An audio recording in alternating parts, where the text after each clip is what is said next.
Assalamualaikum warahmatullahi wabarakatuh.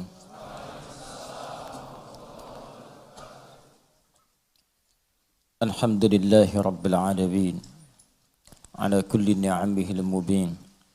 Wassalatu wassalamu ala rasulillahi sayyidil anbiya'i wal mursalin nabiyyina Muhammadin wa ala alihi wa sahbihi wa ummatihi ila yaumiddin.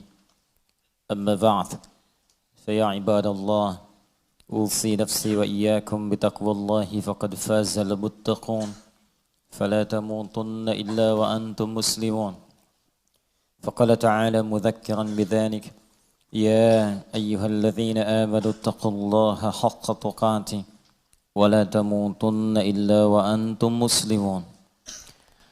Alhamdulillah, saudara-saudariku, kita kembali dipertemukan oleh Allah Subhanahu wa taala untuk mendalami sebagian dari tuntunan syariat dinul Islam. Semoga Allah meridai apa yang telah kita ikhtiarkan sampai dengan maghrib ini. Alhamdulillah, kita masih diberikan nikmat iman, Islam, dan beribadah sampai dengan saat ini. Semoga ibadah kita seluruhnya diterima oleh Allah Subhanahu wa taala. Dan seperti biasa kita mendoakan saudara-saudari kita, baik yang dekat ataupun yang jauh dengan kita dan belum beriman sampai detik ini kehadirat Allah Subhanahu wa taala. Semoga sebelum ia wafat ia mampu bersyahadat dan beriman kepada Allah Subhanahu wa taala serta berkumpul bersama kita di akhirat kelak bersama Rasulullah sallallahu alaihi wasallam insyaallah. Semoga para pelaku maksiat tepat di detik ini diberikan hidayah oleh Allah untuk bertobat, sehingga dengan bertobat itu mudah-mudahan seluruh tubuhnya bisa berubah mengerjakan amal saleh dan dipertanggungjawabkan dengan ringan saat hisab di hadapan Allah Subhanahu wa taala. Mari kita lanjutkan kajian kita di kesempatan ini masih dalam pembahasan surah Al-Fatihah pada ayat yang kedua, Alhamdulillahi Rabbil Alamin. Sebelum sampai pada pemaknaan ayat ini, kita akan coba ingatkan kembali korelasi dengan ayat sebelumnya dan penamaan dengan surah Al-Fatihah. Seperti diketahui bahwa Al-Fatihah disebut dengan demikian mencakup beberapa makna yang sangat luas dan memiliki sifat yang istimewa. Al-Fatihah bisa berarti pembuka bila terkait dengan ayat-ayat Allah Subhanahu wa taala, maka ia dipahami sebagai pembuka dari firman Allah yang diturunkan pada Nabi Muhammad sallallahu alaihi wasallam sebagai mukjizat sekaligus wahyu yang menandai kerasulan Nabi Muhammad sallallahu alaihi wasallam. Jika dikaitkan pula dengan mushaf, yaitu susunannya yang kemudian kita bacakan sampai saat ini, tertulis di antara dua jilid, berisi firman Allah Subhanahu wa taala saat dibacakan, maka Al-Fatihah disebut demikian karena ia membuka surah pertama dalam mushaf, dimulai dengan surah ini, dibuka dengan untayan-untayan di ayat ini, dan hingga diakhiri sampai dengan ke surah An-Nas. Namun demikian, Al-Fatihah alnya juga memiliki makna istighraq, sesuatu yang luas jangkauannya, menyeluruh sifat keistimewaannya. Disebut demikian seakan memberikan kesan dan pesan kepada kita bahwa al di sini menunjukkan sesuatu yang luas terkait dengan semua jenis kebaikan. Fatihah artinya pembuka, taknya sifat.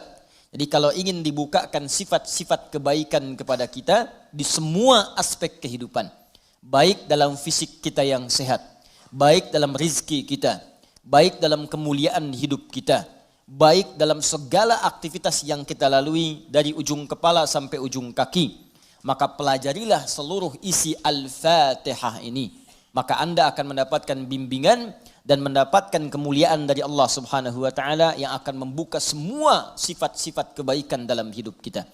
Karena itulah surah Al-Fatihah juga disebut dengan surah Asy-Syafi yang memberikan nilai-nilai kemuliaan kebaikan, pembuka pintu kesehatan bagi orang-orang yang diuji dengan penyakit. Asy-Syafi, Al-Kafi, sesuatu yang dicukupkan dengannya, yang menjangkau semua hal kebutuhan yang kita perlukan dalam kehidupan di dunia. Jadi kalau kita amalkan isinya, semua hal yang baik-baik dalam kehidupan kita di dunia sampai ke akhirat akan dibukakan oleh Allah Subhanahu wa taala. Apa yang Anda butuhkan? Apa yang Anda perlukan? Apakah kemudahan dalam beraktivitas? Apakah kemudahan dalam rizki? Amalkan isinya, maka kita akan dimudahkan dan diistimewakan oleh Allah Subhanahu wa taala. Demikian dengan nama-nama yang lainnya sampai diberikan nama 14 kurang lebih untuk menunjukkan luasnya jangkauan kemuliaan dan sifat-sifat kebaikan yang dimiliki oleh surah ini. Lalu pertanyaannya, bagaimana kemudian mendapatkan hal yang dimaksudkan tadi? Kalau sakit, cepat sembuhnya. Orang dulu dibacakan sekali Al-Fatihah, dengan izin Allah langsung sembuh. Kalau kita ada kesulitan rezeki, cepat didatangkannya. Orang dulu kemudian mengamalkan surah Al-Fatihah, maka bahkan ada orang yang belum minta, sudah langsung disediakan oleh Allah Subhanahu wa taala. Demikian dengan aspek-aspek yang lainnya. Karena itu penting bagi kita untuk mengetahui isi surah ini, kemudian mengamalkan kandungannya, tidak sekedar membacakannya, tapi tidak mengetahui isinya, tidak paham kemudian kandungannya, sehingga saat kita mengamalkan isinya, kita tidak disertai dengan pemahaman yang baik, dan tidak merasakan bagaimana kemuliaan surah yang dimaksudkan. Yang paling berbahaya, dibaca iya tiap hari, tapi nggak diamalkan isinya, itu persoalannya. Berbahayanya bukan berbahaya dalam persoalan nggak dapat pahala, bukan. Sayang saja dibacakan tiap hari 17 kali, tapi tidak mendapatkan isinya. Kayak orang bekerja tapi nggak dapat gaji. Kerja tiap hari tapi akhir bulan nggak gajian gitu. Ya, Allah perintahkan kita untuk membacakannya 17 kali dalam sehari dan menjanjikan pada kita semua jenis kemudahan dan kebaikan dalam hidup. Kita bacakan cuman nggak dapat, itu masalahnya. Nah, persoalannya kenapa orang tidak mendapatinya? Boleh jadi bukan karena tidak membacanya, tapi cara membacanya itulah yang tidak sesuai dengan yang diinginkan oleh Al-Quran dan isi surah itu sendiri. Karena itu coba kita gali bagaimana kemudian surah ini diurutkan ayat-ayatnya dan dijelaskan oleh Allah dengan untaian firman-Nya yang sangat luar biasa. Baik, di pertemuan yang lalu kita telah mulai dengan ayat yang pertama. Begini cara memahaminya. Al-Fatihah. Kalau kita ingin memulai bacaan Al-Quran, maka mulai dengan surah ini. Itu yang khusus. Al-Fatihah. Jika kita ingin mendapatkan semua jenis kebaikan dalam hidup dunia akhirat, maka mulai pahami ayat-ayat berikut ini. Cara memahaminya, satu. Bismillahirrahmanirrahim. Baik, Bismillahirrahmanirrahim. Amalkan bagian ayat yang pertama yang memiliki 5 makna dalam kalimat atau ayat yang telah disebutkan tadi. Huruf ba, kedua ismun, ketiga Allah, keempat ar-Rahman, kelima ar-Rahim. Ba yang memiliki 14 makna. Di antaranya di ayat ini ada makna yang terkait dengan ghayah, tujuan. Ada ilsaq, sesuatu yang lekat sekali, dekat, tak terpisahkan. Kemudian musahabah, yang mengawasi kemanapun kita beraktivitas. Kemudian ada istighraq, sesuatu yang luas, menyeluruh, ya, tanpa kecuali.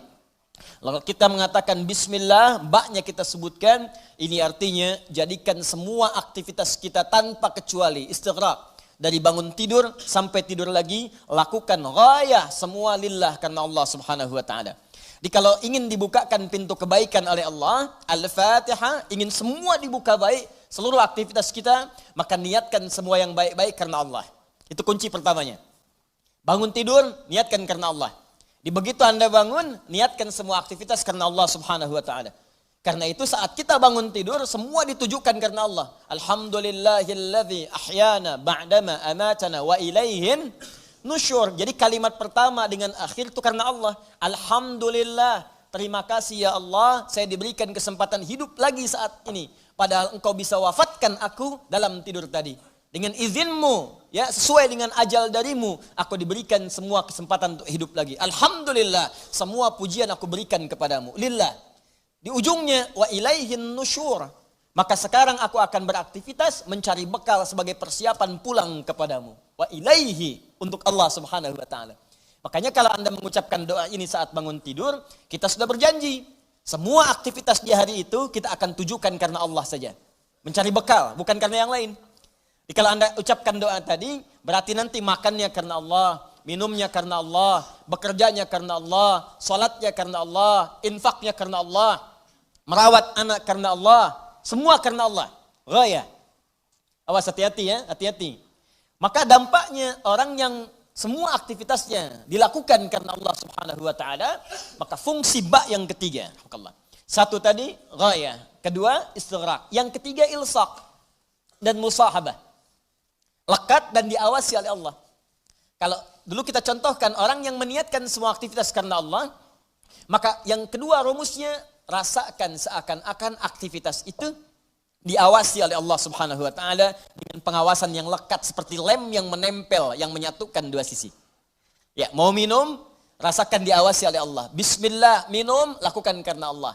Maka mohon maaf, ketika minum Anda dikerjakan karena Allah dan merasa diawasi oleh Allah, ini kuncinya. Awas, ini kuncinya. Karena ada orang yang melakukan sesuatu karena Allah, tapi nggak merasa dilihat. Nggak merasa diawasi. Ini saya tanya pada Anda, maaf ya, tadi saat sholat itu, sholatnya karena Allah bukan?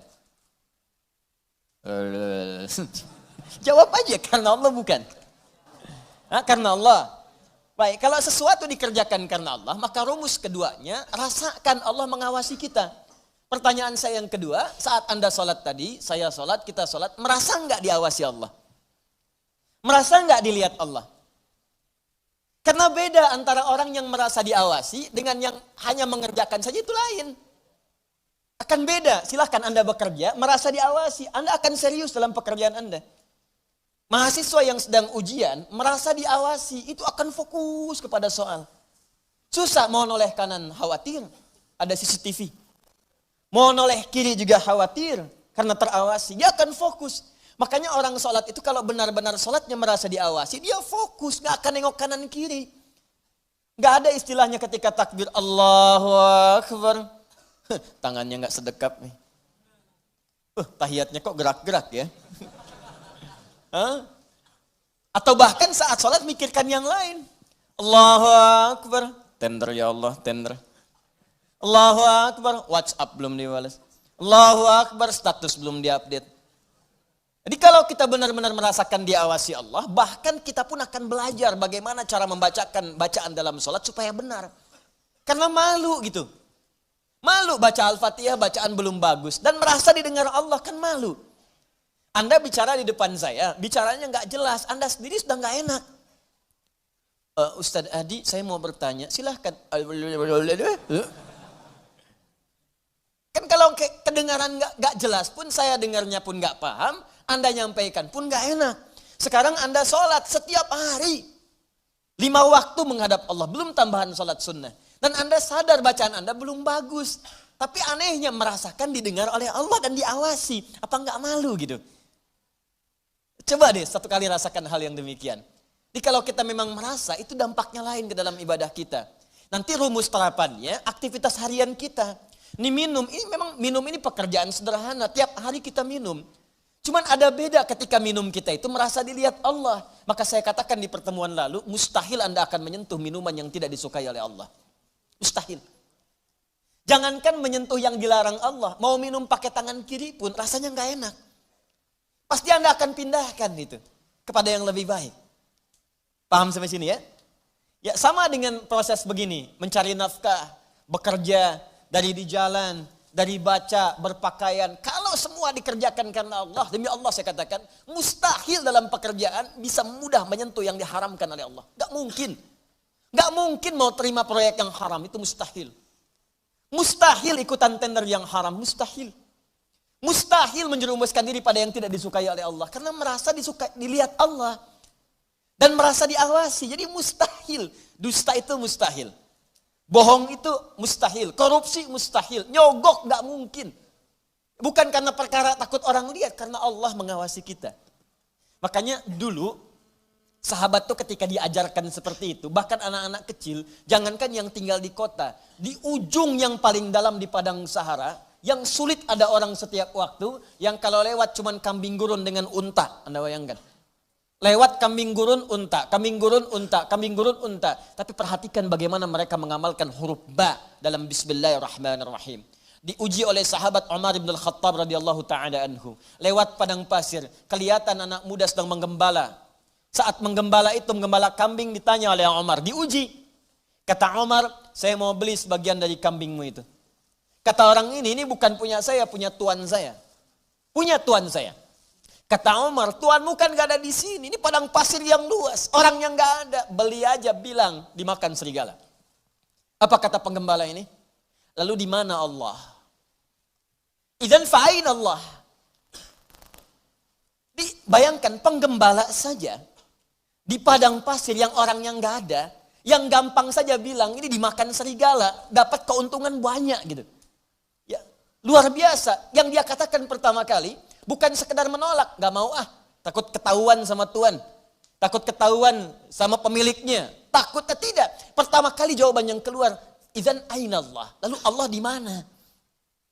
Allah di mana? Demi Allah saya katakan hakul yakin kalau setiap muslim merasakan dalam dirinya bahwa dia diawasi oleh Allah Subhanahu wa taala, maka lurus, damai, tenang, tentram dan baik semua urusan kehidupan. Enggak ada penipuan dalam perdagangan, enggak ada penipuan dalam hal-hal interaksi kehidupan, tidak ada kecurangan, tidak ada keburukan, semua baik karena merasa dilihat oleh Allah Subhanahu wa taala. Itu baru huruf ba. Baru ba. Coba tiap hari kita baca itu. Satu huruf ini aja. Mohon maaf ya. Selama hidup kita udah diamalin belum? Satu huruf ini aja. Ayo suami sama istri. Berapa kali berkata hal-hal yang tidak tepat?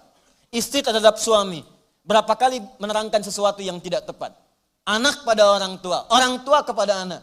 Walaupun hal-hal yang ringan. Bapak mau permen, mau permen, mau permen. Nanti papa beliin satu truk. Kapan truknya datang?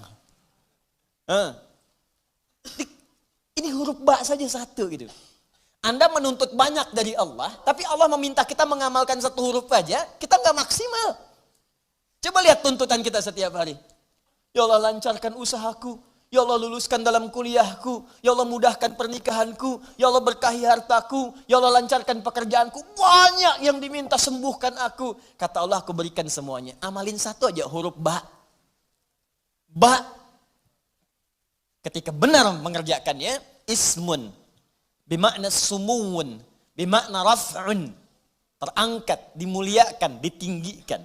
Ketika benar mengamalkannya, maka Allah akan berkenan meninggikan derajat kita, memuliakan kita pada semua aktivitas yang kita kerjakan dalam kehidupan kita. Syaratnya satu, kerjakan semua karena Allah Subhanahu wa taala.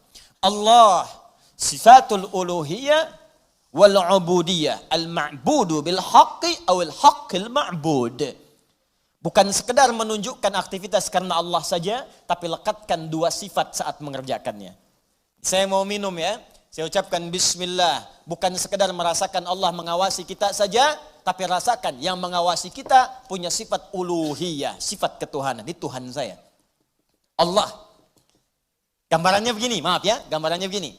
Pimpinan saja, pimpinan di kampus, rektor mengawasi ujian Anda serius. Pimpinan di kantor, mudir, direktur utama mengawasi Anda begitu serius. Pengawas saat Anda bekerja, maaf, di sekolah, di SD, di SMP, di SMA ada pengawas, maka semua guru-guru serius. Semua serius. Sekarang yang mengawasi kita bukan makhluk lagi.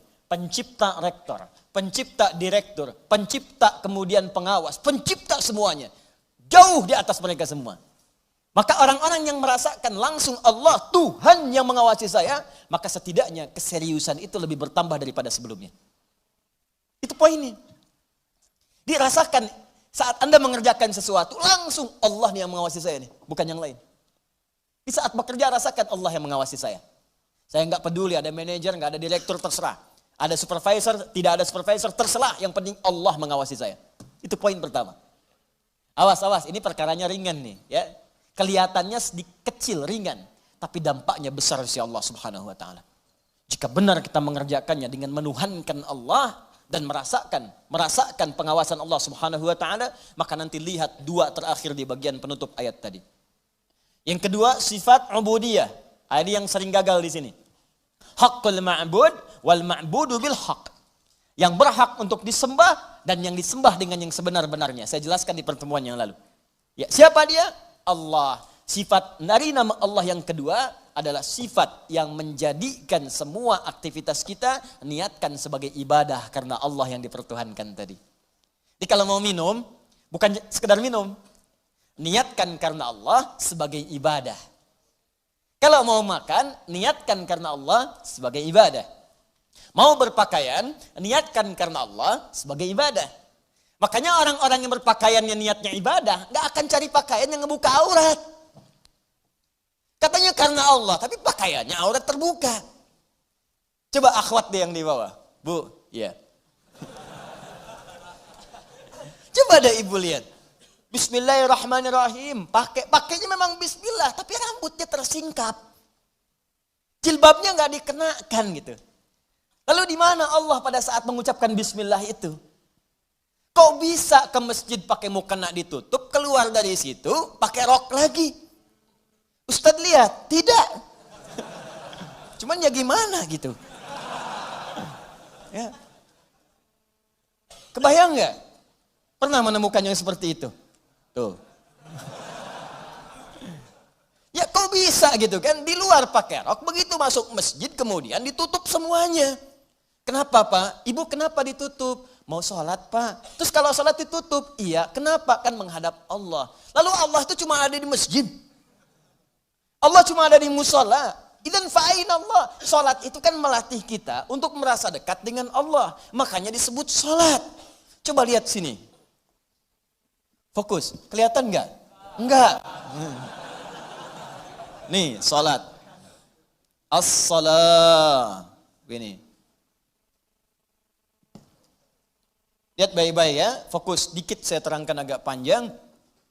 Ini asal katanya, kalau kita gali ke dasar-dasar yang paling awalnya, ini nanti dari kata silatun, as-silah. Kata kerjanya dari wasala, yasilu, silatan, wasalatan.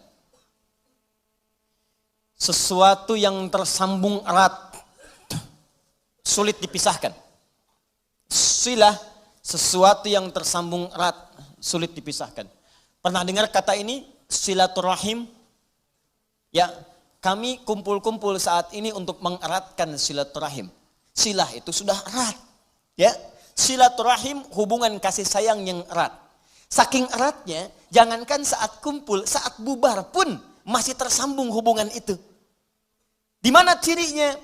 Maaf, kesuksesan silaturahim itu bukan saat kumpul saling sapa, bukan. Kalau kumpul menyapa, wajar orangnya ada. Kalau kumpul tertawa, wajar orangnya pun ada. Silaturahim itu kalau ingin dilihat suksesnya saat pulang. Apakah dia masih mendoakan Anda? Apakah masih mengingatkan Anda dalam kebaikan? Akhi besok taklim ya. Akhi malam tahajud ya. Kemudian Anda doakan tanpa sepengetahuan dia. Ya Allah sayangi sahabat saya. Ya Allah kekalkan hubungan kami sampai dengan ke surga. Ya Allah jaga keluarga dia dalam kebaikan. Ya Allah sehatkan semua anggota keluarganya. Ya Allah jadikan kami bersaudara keluarga kami dengan keluarga dia. Itulah silaturahim. Silah hubungan yang erat, yang tak terputuskan dan tidak tersekat oleh tempat dan keadaan serta waktu. Itu silah. Nah kalau kita ingin menjadikan latihan supaya kita terhubung dengan Allah, kapanpun, dimanapun tanpa disekat oleh tempat dan waktu, maka latihannya untuk mendekat kepada Allah disebut dengan sholat namanya. Di sholat ini cara kita terhubung dengan Allah. Supaya saat terhubung itu bukan cuma di masjid, nggak ada sekat tempat dimanapun tersambung dengan Allah. Dikeluar dari masjid, ingat Allah. Makanya orang yang jalannya keluar dari masjid ingat Allah, maka jalannya pun jalan yang merasa diperhatikan oleh Allah. Nggak akan dia sombong dan nggak akan pernah tertukar sendal. Betul, karena dia ingat Allah. Allahumma inni as'aluka min fadlik. Ya Allah, ya Allah tuh. Saya memohon semua kemuliaan darimu. Begitu keluar pakai sendal, nggak akan tertukar. Bismillahirrahmanirrahim. Bukan punya saya, mirip. Ya Allah maaf. Pakai lagi. Jelas ya? Nah, itu namanya. Karena itu orang mengatakan as-salah itu doa. Ad-doa, as-salatu hiya doa. Pengertian fikih. Salat itu doa karena semua awal sampai akhirnya dalam salat kita baca doa. Tapi kenapa doa disebut salat? Karena saat berdoa kita tersambung dengan Allah Subhanahu wa taala. Itu poinnya. Makanya setiap orang berdoa itu nyambung dia dengan Allah. Ya Allah, ya Allah, ya Allah, nyambung. Karena itu di fikih disebut as-salat ya doa. Tapi asal maknanya sesuatu yang terhubung dengan Allah, hubungan yang sangat erat, tak terpisahkan waktu dan tempat.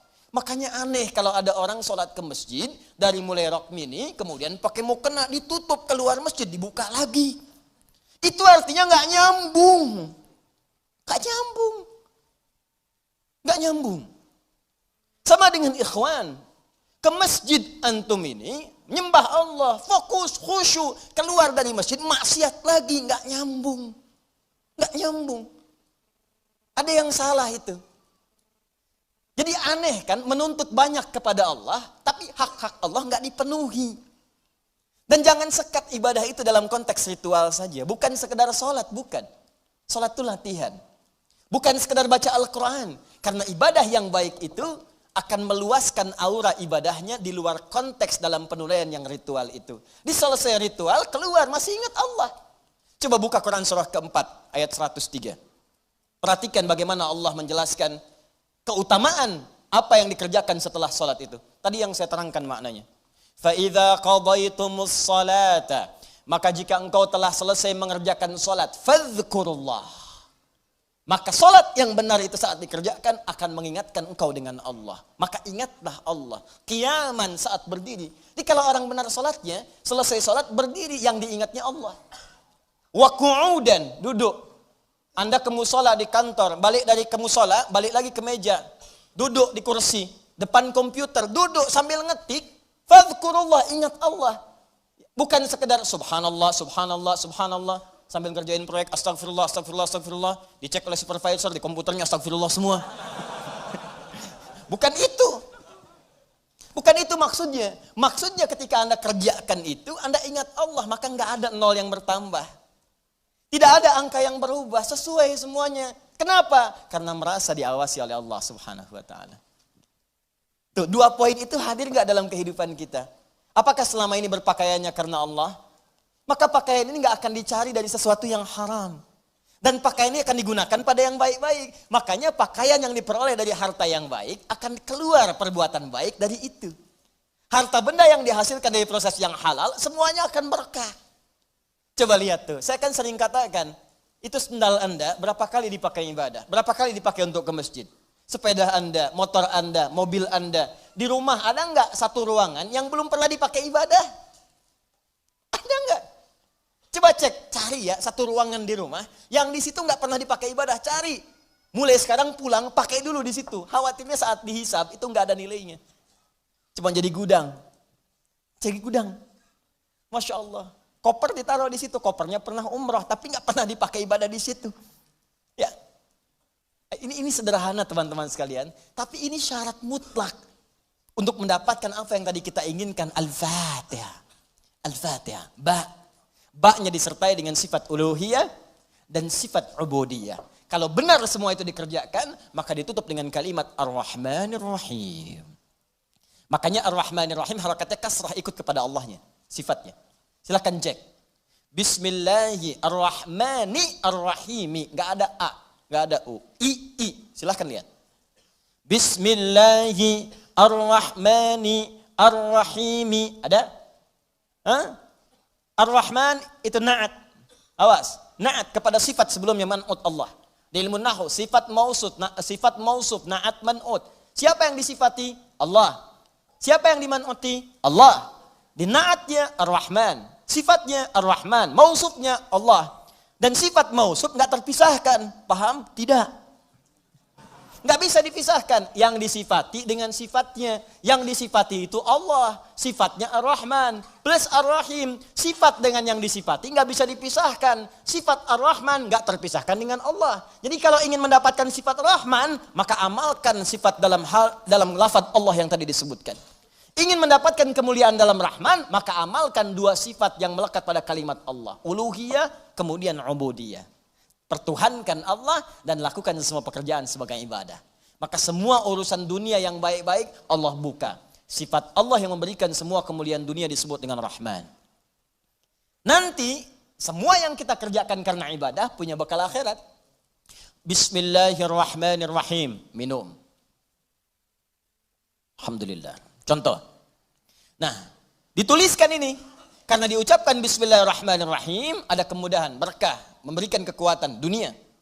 Tapi poin terbesarnya, begitu disebutkan bismillahirrahmanirrahim, dituliskan pahala akhiratnya. 10 poin. Maka saat pulang ke akhirat nanti, dibukalah semua hasil pekerjaan dunia kita yang jadi ibadah. Sifat Allah yang memberikan kepada kita balasan dari akhir pahala tadi, disebut dengan rahim namanya. Makanya semua pekerjaan yang tidak disebutkan nama Allah di dalamnya, maka dia kehilangan poin pahalanya. Sifat rahim tidak akan pernah diberikan pada hamba yang tidak mendulang pahala dalam beraktivitas saat di dunia. Jelas sampai sini? Nah, karena itu tolong jangan sampai dunianya banyak, akhiratnya nestapa nanti. Jangan sampai dunianya kaya, akhiratnya fakir. Coba saya tanya deh di sini, pilih mana? Kaya dunia, fakir akhirat, atau fakir dunia, kaya akhirat? Benar. Benar, cepat. Perwakilan ibu-ibu. Biasanya ibu-ibu lebih cepat. Bu, ada saingan di sini. Ya kaya dunia, kaya akhirat. Rabbana atina fid dunya wa fil akhirati wa qina adzabannar. Itu poinnya. Jadi kerjakan semua karena Allah. Ini kelihatan ringan, tapi kalau diamalkan akan ada perbedaan dalam kualitas kehidupan kita. Sekarang bagian yang pentingnya, ini yang kita sambungkan ke ayat yang kedua. Setelah kita mengerjakan semua karena Allah itu, dan Allah berikan apa yang dijanjikan tadi. Ya Allah, saya ingin mudah bekerja. Bismillahirrahmanirrahim. Ternyata diberikan. Ya Allah, besok saya ingin ujian. Bismillahirrahmanirrahim. Ternyata lulus. Ya Allah, besok saya akan lamaran. Bismillahirrahmanirrahim. Diterima lamarannya. Ya Allah, besok saya akan menikah. Bismillahirrahmanirrahim. Lancar akadnya. Lantas apa yang harus kita lakukan setelah Allah berikan semua itu untuk bisa mengabadikan nikmat yang diberikan tadi atau bertambah dari yang sebelumnya? Maka itu yang akan kita bahas setelah menunaikan salat Isya nanti pada ayat yang kedua, Alhamdulillahi Rabbil Alamin. Kita jeda untuk menunaikan salat Isya berjamaah. Subhanakallahumma bihamdika asyhadu an la ilaha illa anta astaghfiruka wa atubu ilaik. Assalamualaikum warahmatullahi wabarakatuh.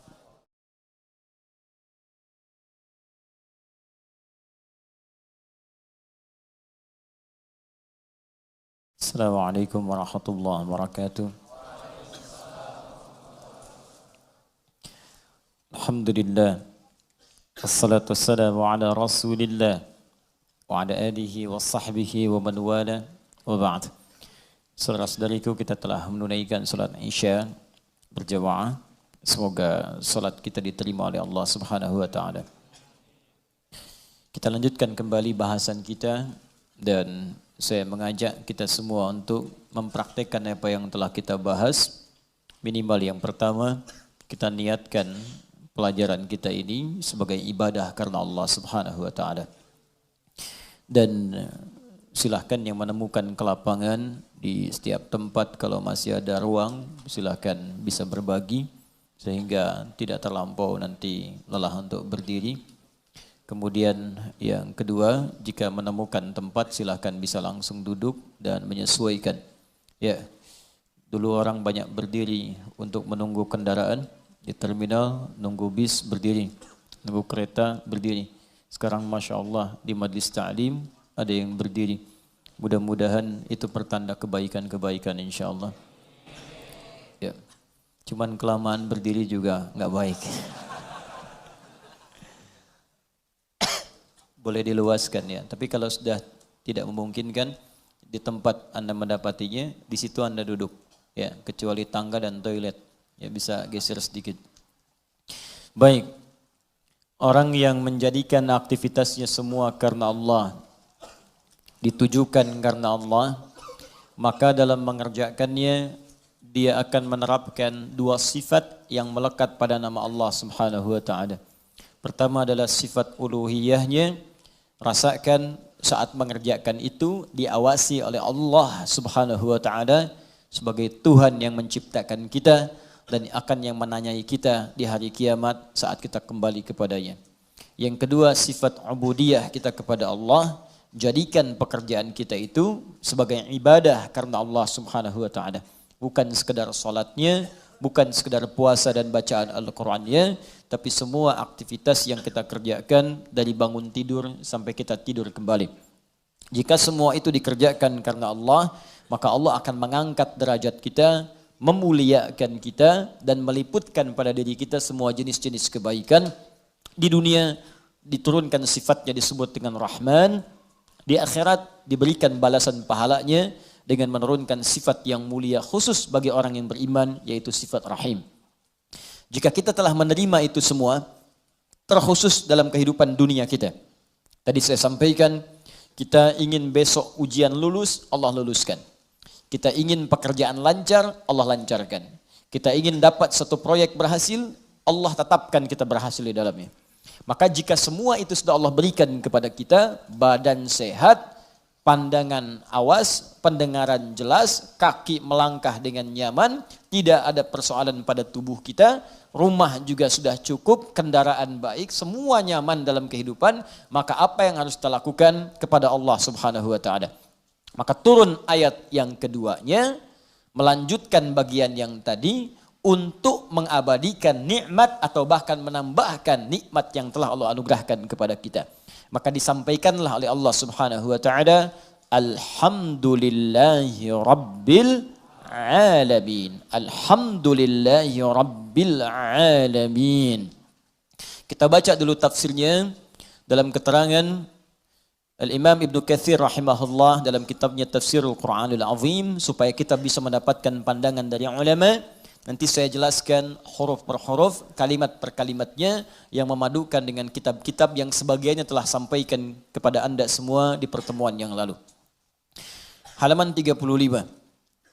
Alhamdulillahi rabbil alamin. Firman Allah Subhanahu wa taala, alhamdulillahi rabbil alamin. Saya bacakan dulu kitabnya.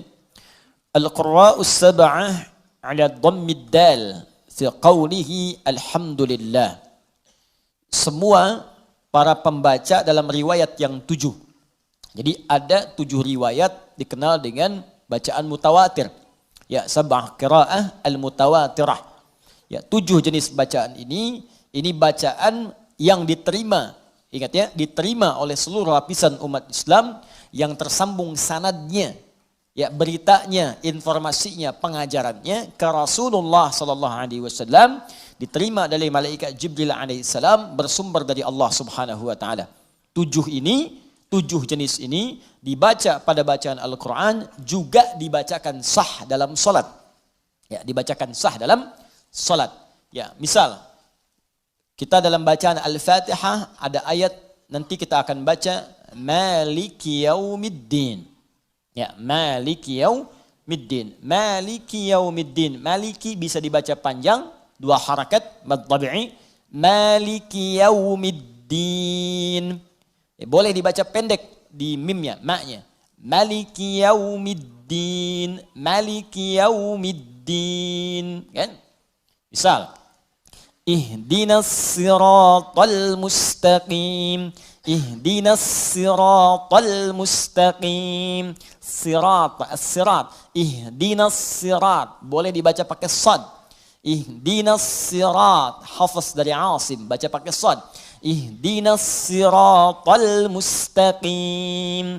Qunbul, baca pakai sin pada awalnya. Ihdinas sirat, Ihdinas sirat. Ruwais pakai sin, Ihdinas sirat. Tapi lugah Quraisy menggunakan sad. Ihdinas sirat, sirat. Ya? Boleh dibaca ismam, ya, seperti terdengar huruf zai. Ihdinas zirat, Ihdinas zirat.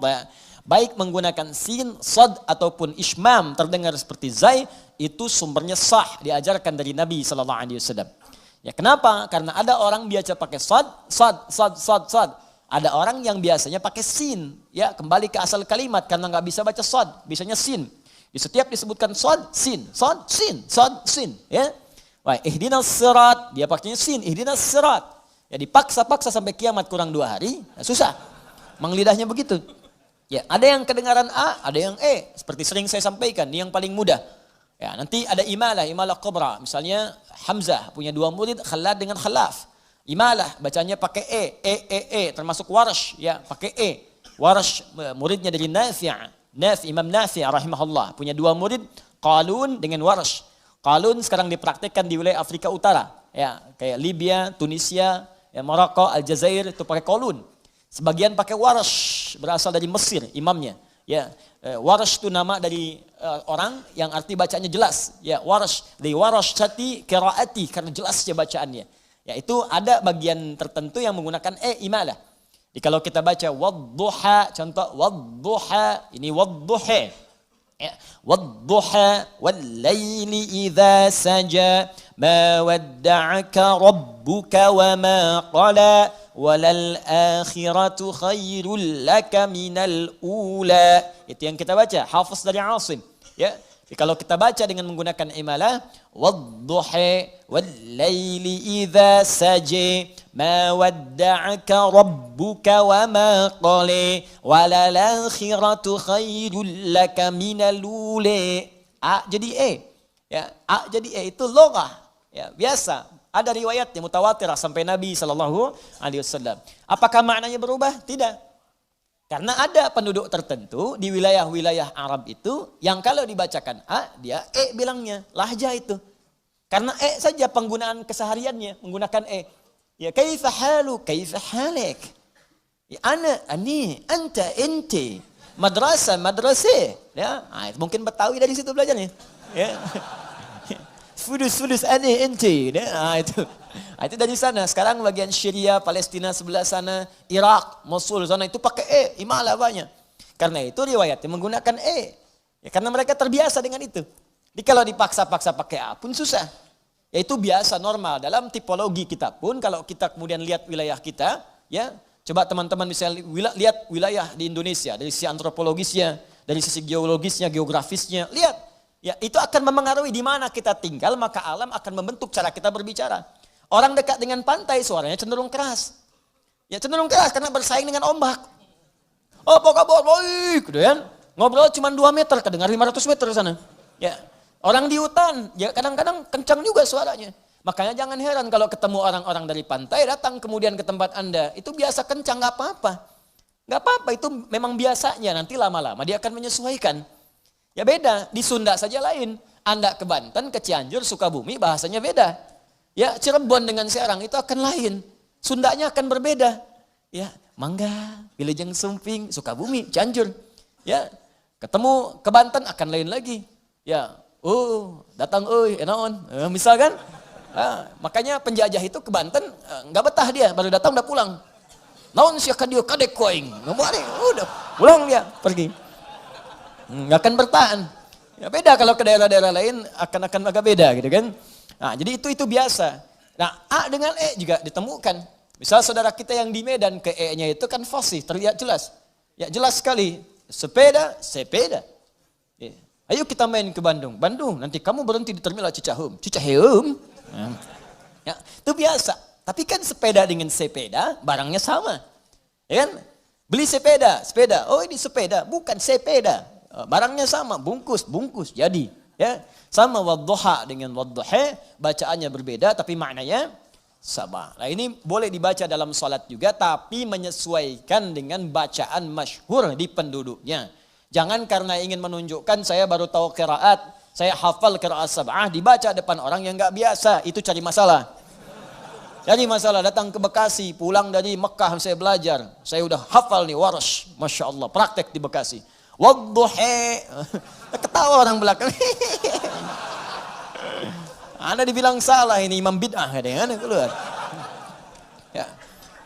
Paham ya? Baik. Jadi al-qira'us sab'a 'ala dhammid dal. Bacaan di qira'ah sab'ah semua para pembacanya itu mendhammahkan huruf dal di alhamdu. Ya, alhamdu. Ya, saya hapus dulu ya. Bismillah. Hapus dengan menggunakan bismillah.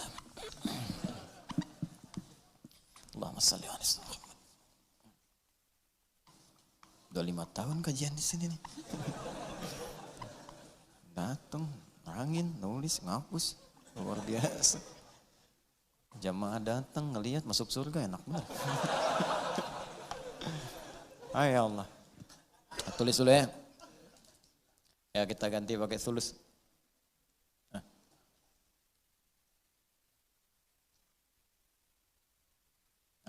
Ya. Alhamdu. Ini khat thuluth namanya. Dia ada diwani, ada thuluthi, ada naskhi. Ya. Yang terbaru saka namanya. Saka hoyong. Baik, yang pertama al-qira'us sab'a 'ala dhammid dali fi qawlihi alhamdulillah. Al-qira'us sab'a semua bacaan yang 7 itu kemudian menggunakan dhammah, ini harakatnya, dhammah rafa' dal pada huruf dal. Dibacaannya alhamdulillah. Ya, kalau saya sempurnakan, coba tambahkan dulu untuk nasakh ya supaya bisa mudah dibaca. Alhamdulillahi rabbil alamin. Ya. Alhamdulillah. Rabbil alamin. Ya. Perhatikan sini. Yang pertama pakai dhammah. Ini yang dibaca dalam salat, di luar salat seperti kita baca mushaf Al-Qur'an atau sedang murajaah Al-Fatihah. Dibacaannya alhamdu, bukan alhamda pakai fathah atau alhamdi pakai kasrah. Ya, apa bacanya? Du, alhamdu pakai dhammah. Jadi kalau dibaca dalam salat jangan baca menggunakan fathah alhamda atau kasrah alhamdi, tidak. Baca menggunakan dhammah, alhamdulillah. Huwa mubtada'un wa khabarun. Huwa mubtada'un wa khabar. Di hukum i'rabnya, di gramatikal bahasa Arab, alhamdu itu mubtada. Mana khabarnya? Lillahi rabbil alamin. Alhamdu. Apa mubtada? Apa khabar? Nah, ini yang berdampak nanti pada pemaknaan. Ya, berdampak pada pemaknaan. Mubtada itu dalam kaidah bahasa disebut dengan setiap kata berada di awal kalimat. Wah, setiap kata berada di awal kalimat mubtada. Nah, fokus ya, baik-baik. Setiap kata berada di awal kalimat. Itu baru nahwu. Mubtada'un marfu'un wa alamatu raf'ihi dhammatun zahiratun fi akhirih wa tanwinuhu mahdhufun lidukhulil alifi wal lami alaihi. Ya, alhamdu itu mubtada. Rafa', alamat rafa'nya dhammah, jelas kelihatan di akhirnya. Dhammah itu tidak menggunakan tanwin. Kenapa? Karena ada alif lam di depannya. Kalau enggak ada alif lam maka bacaannya hamdun. Ada masuk alif lam maka dibaca alhamdu. Itu mubtada. Tapi kalau dalam ilmu fiqh lughah, dalam fiqh lughahnya beda antara lughah nanti di nahwu. Nahwu itu standar bahasa gramatikal aja. Nahwu itu untuk menentukan apakah ujungnya a, i atau u dalam bacaan. Itu ilmu nahwu. Jadi kalau kita misalnya mengatakan, saya ingin katakan begini, syaribtul ma'a, maknya pakai a. A. Hadza al-ma'u, pakai u. Pakai u. Ma'a, syaribtul ma'a, pakai a. Hadza al-ma'u. Ya. Nazal al-qalam ila al-ma'i. I. Ma'a, ma'u, ma'i. Kapan dibaca ma'a, kapan dibaca ma'u, kapan dibaca ma'i. Itu nahwu namanya. Jelas ya? Maka nahwu berkaitan dengan harakat akhir. Perubahan-perubahan kata, yang kata kerja, itu saraf nanti. Perubahan kata kerja, saraf. Tapi nanti kalau ingin belajar apa maknanya, kenapa berubah di sini? Syaribtu dengan asyrabu apa bedanya? Ya. Kemudian istasyrabtu dengan syaribtu dengan tasyarabtu apa bedanya? Itu ilmu syaraf mengajarkan, tapi kalau ingin paham kedalaman perbedaannya, maka kita mesti belajar ke fiqh lughah. Nah, kenapa disebut mubtada? Apa kaitan dengan fiqh lughahnya? Perhatikan. Mubtada itu segala yang terletak di awal. Segala yang terletak di awal. Segala yang terletak di awal sifatnya kalau dalam bahasa itu umumnya disegerakan. Awal. Awal disegerakan. Ingat, setiap yang terletak di awal, bukankah semua yang di awal itu segera sifatnya? Ayo lihat, semua yang ada di sab pertama yang awal-awal bukankah segera yang datang ke sini? Orang yang datang jam 5 tempatnya di awal. Datang jam 6, jam 7 tempatnya agak ke belakang. Kenapa dia bisa di awal? Karena datang dengan segera. Paham? Nah, maka perhatikan baik-baik. Ketika ini hukumnya menggunakan rafa'. Rafa' itu diangkat. Dhammah itu harakat banyak. Banyak itu diangkat. Ya, lihat sini. Supaya nggak bingung. Ini mubtada, saya tulis dulu. Yuk kita praktek ilmu bahasanya. Ini dhammah. Dhammah itu yang harakat u. Jelas? Nanti ada maknanya, nanti saya jelaskan. Kemudian sifatnya rafa' di atas, rafa'. Wa alamat raf'ihi dhammatun zahirah, rafa'. Mubtada sesuatu yang di awal. Sifatnya segera. Dhammah sesuatu yang terkumpul, banyak. Terkumpul. Ini saya bicara fikih bahasa ya, bukan bicara masalah hukum tajwid. Awas, bukan bicara nahwu, bicara fikih bahasa. Kalau bicara nahwu selesai dengan harakat dhammah, a fathah, i kasrah, khafad, nasab, kemudian rafa, selesai. Tapi kalau kita mau bicara lebih dalam, kenapa disebut dhammah? Dhammah kenapa disebut dhammah, harakatnya u? Dari ilmu bahasa karena saat dibacakan in dhamma, mengumpul di mulut kita itu suara kumpul. Fathah disebut fathah terbuka karena lisan kita terbuka saat mengucapkannya. Ya, kasrah disebut kasrah karena harakatnya pecah di lisan kita sehingga keluar kecil. Ya, turun ke bawah disebut khafad. Itu bacaannya. Tapi di fikih logah beda maknanya. Beda. Sesuatu kalau menggunakan dhammah, in dhamma menunjukkan sesuatu yang banyak. Jadi, kalau ada harakat misalnya masuk menggunakan dhammah, harakatnya dalam satu huruf, itu di fikih bahasa makna pertamanya sesuatu yang mengandung hukum banyak. In dhamma yang dhammu. Sesuatu yang banyak terkumpul. Dah, tahan. Paham sampai sini? Kalau terletak di awal mubtada, di awal kalimat, alhamdu terletak di awal. Nggak ada kalimat sebelumnya. Ayat kedua turun, alhamdulillahi rabbil alamin. Alhamdu, kalimat pertamanya, mubtada. Terletak di awal, menunjukkan sesuatu yang sifatnya segera. Jelas? Rafa, sesuatu yang tinggi. Tinggi di atas. Karena dhammah itu nggak pernah letaknya di bawah. Selalu di atas. Ya, sesuatu yang tinggi di atas. Wah, saya cek dulu. Dhammah bunyinya apa? Fathah bunyinya apa? Kasrah bunyinya apa?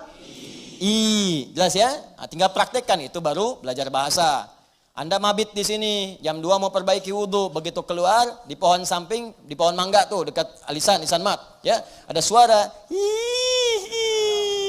tunjuk kasrah. Emang saya takut kasrah ya. Dia berubah. Bilang fathah. Terakhir, dhammah, bis itu lari.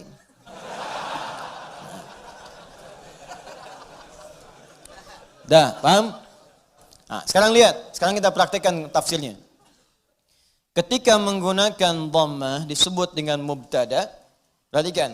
Alhamdu, sifatnya mubtada, hukumnya disegerakan. Maka kalau Anda sudah mendapatkan nikmat dari Allah Subhanahu wa taala, Rahman, nikmat sehat, nikmat rizki, harta benda, nikmat keluarga, nikmat kenyamanan hidup, maka bersegeralah untuk memuji Allah Subhanahu wa taala. Syukur kepadanya. Maka Anda ucapkan alhamdu, sifatnya disegerakan untuk kita menjadikan sifat syukur kita kepada Allah setelah menerima nikmat. Ini hukum umum. Bukankah Anda kalau saya berikan sesuatu, Anda seketika mengucapkan ucapan? Apa ucapannya? Terima kasih. Ya, saya berikan sesuatu, Anda ucapkan pada saya apa? Terima kasih. Ya kan? Anda terima, Anda ucapkan, saya kasih, Anda terima. Begitu saya berikan, terima kasih. Ya kan? Terima kasih Ustaz. Sekarang Allah berikan pada kita. Allah berikan pada saya, Allah berikan pada Anda, Allah berikan pada kita. Nikmat, kebutuhan, rizki, segalanya. Setelah kita menerima itu, apa yang harus kita lakukan? Maka Allah ajarkan kepada kita. Alhamdulillah. Cepat, segera. Jangan tunda, jangan diakhirkan. Begitu terima, syukur pada Allah. Alhamdulillah. Alhamdulillah. Jelas sampai sini? Makanya kalimat alhamdulillah ini, itu dalam bacaan tafsir bisa dibaca dengan A. Bisa dibaca dengan A untuk menegaskan. Dari mana taunya Ustaz? Teruskan bacaannya. Wa ruwiya an Sufyan ibn Uyainah wa Ru'bah ibn al-Ajjaj annahuma qala alhamdulillahi bin nasbi wa huwa ala idmari fi'lin. Sufyan ibn Uyainah, kemudian juga Ru'bah bin al-Ajjaj, keduanya ahli tentunya dalam bidang qiraat, ya, keduanya menyampaikan riwayat bacaan dengan fathah, tapi riwayat ini untuk tafsir. Ingat, bukan untuk bacaan dalam salat. Boleh dibaca dengan fathah, tapi bukan dalam salat. Ingat, dalam tafsir untuk menegaskan perintah segera bersyukur kepada Allah ketika menerima nikmat. Kenapa dibaca alhamdulillah? Untuk menunjukkan kalimat perintah sebelumnya yang ditiadakan untuk memudahkan bacaan kita. Asal kalimatnya kalau kita turunkan, qulu, perintah dari Allahnya. Qulu. Katakan oleh kalian semua, alhamdulillah, alhamdulillah. Cuman kalimat ini yang nggak muncul. Ya Allah tidak menurunkan kalimat ini karena sudah dipahami oleh orang Arab. Orang Arab paham. Dari mana pahamnya? Karena menggunakan dhammah. Dhammah ini sifat segera. Jadi sifat segera itu nggak dikasih tahu pun sudah paham, harus segera bersyukur. Cuman kita ini yang bukan orang Arab kadang nggak ngerti kenapa mesti dhammah. Maka dijelaskan oleh dua ulama tadi, kenapa pakai dhammah? Karena asal perintah itu untuk bersyukur sifatnya perintah. Kalau mau dimunculkan dalam tafsir ada kalimat sebelumnya qulu. Kalau dapat anugerah dari Allah cepat minimal katakan, cepat syukuri. Kalau orang Arab gak perlu itu lagi. Makanya ketika Quran diturunkan dengan bahasa Arab tidak menggunakan kata qulu lagi, saking pahamnya orang Arab dengan itu. Cukup dengan kalimat alhamdulillahi rabbil alamin. Paham? Maka kalimat yang pertama, ini perintah dari Allah Subhanahu wa taala, kalau sudah mendapatkan nikmat yang tadi, nikmat diberi, nikmat sehat, nikmat rezeki, nikmat macam-macam, maka adab yang pertama dari kita terhadap Allah Subhanahu wa taala, berterima kasihlah kepada Allah Subhanahu wa taala dengan semua nikmat yang telah diberikan itu. Kalimat pertama yang kita ucapkan, segera bersyukur kepada Allah dengan kalimat alhamdulillahi rabbil alamin. Maka kalau ada sesuatu kita dapatkan, adab yang pertama, saya tulis ya, adabnya nanti ada 3. 1, ucapkan kalimat tahmid. Awas, nanti ada kaitan nih dengan penambahan nikmat. Anak lulus ujian, alhamdulillahi rabbil alamin. Ya, proyek dapat, alhamdulillahi rabbil alamin. Ya, dapat tempat pertama, alhamdulillahi rabbil alamin. Dagangan habis di luar dagangan habis, alhamdulillahi rabbil alamin. Ya, ta'lim lancar, alhamdulillahi rabbil alamin. Dapat traktiran teman, alhamdulillahi rabbil alamin. Dapat tumpangan pulang, alhamdulillahi rabbil alamin. Alhamdulillah. Adab yang pertama. Jadi sudah adab, antum aja manusia ngasih langsung terima kasih. Masa Allah ngasih tiap hari kita gak ucapkan alhamdulillah. Itu adab pertama. Awas, hati-hati. Nanti kalimat ini ringan diucapkan tapi dampaknya besar. Kita akan lihat nanti korelasi dengan ayat yang selanjutnya. Pelan-pelan sebentar di sini. Paham sampai sini? Baik, jadi pertama saya ulangi lagi. Saat kita kemudian mendapatkan semua anugerah dari Allah berupa nilai-nilai kebaikan, maka adab yang pertama bersyukurlah kepada Allah dengan mengucapkan apa? Alhamdulillahi rabbil alamin. Baik, adab yang kedua. Fokus. Perhatikan baik-baik. Bukankah di kalimat alhamdulillah ini ada alif lam? Ingat ya? Ada apa? Alif lam. Saya sering katakan kepada kita semuanya, pada diri saya, pada Anda, pada kita semua. Alif lam pada umumnya terbagi 2 bagian, 2 fungsi. Masih ingat? 1, ma'rifah. Lam ta'rif. Menunjukkan sesuatu yang khusus. Yang kedua, istighraq. Ya, alif lam al-istighraq. Menunjukkan sesuatu yang sifatnya luas, menyeluruh. Semua, segala, tanpa kecuali. Ta'rif, qalamun, spidol, pena, pulpen, qalamun, al-qalam, yang ini bukan yang lain. Sabburatun, papan tulis. As-sabburah, papan tulis yang ini khusus, bukan yang lain. Sayyaratun, mobil, banyak di luar kendaraan. As-sayyarah, pakai alif lam, yang itu bukan yang lain. Salatun, umum, salat, gimana aja, mau cepat, mau lambat, bebas. As-salat, salatnya khusus, ada aturannya, ada ketentuannya, nggak bisa sembarangan. Nah, itu baru tahu alif lam ma'rifah saja. Kalau kita bisa baca Al-Quran dengan benar, kita paham. Kenapa kalimat salat dalam Al-Quran yang bermakna ibadah, dari takbir sampai salam, semua kalimatnya pakai alif lam. Kalau nggak pakai domir di akhirnya atau idhofah, pakai alif lam. Coba kalimat salat pertama Al-Baqarah ayat 3. Alladzina yu'minuna bil ghaibi wa yuqimunas shalah. 43, wa aqimus salata wa atuz zakah wa aqimus salat. 45, wasta'inu bis sabri was salat. 153, ya ayyuhalladzina amanu ista'inu bis sabri was salat. 238, hafizu 'alas salawati was salatil wusta. Tadi dibacakan dalam salat Isya, Quran surat 17 ayat 78. Aqimis salata liduluki syamsi ila ghasaqil laili wa qur'anal fajr. Quran surah 29 ayat ke-45. Utlu ma uhiya ilaika minal kitab wa aqimis shalah. Selalu pakai alif lam. yang bermakna sholat, ibadah.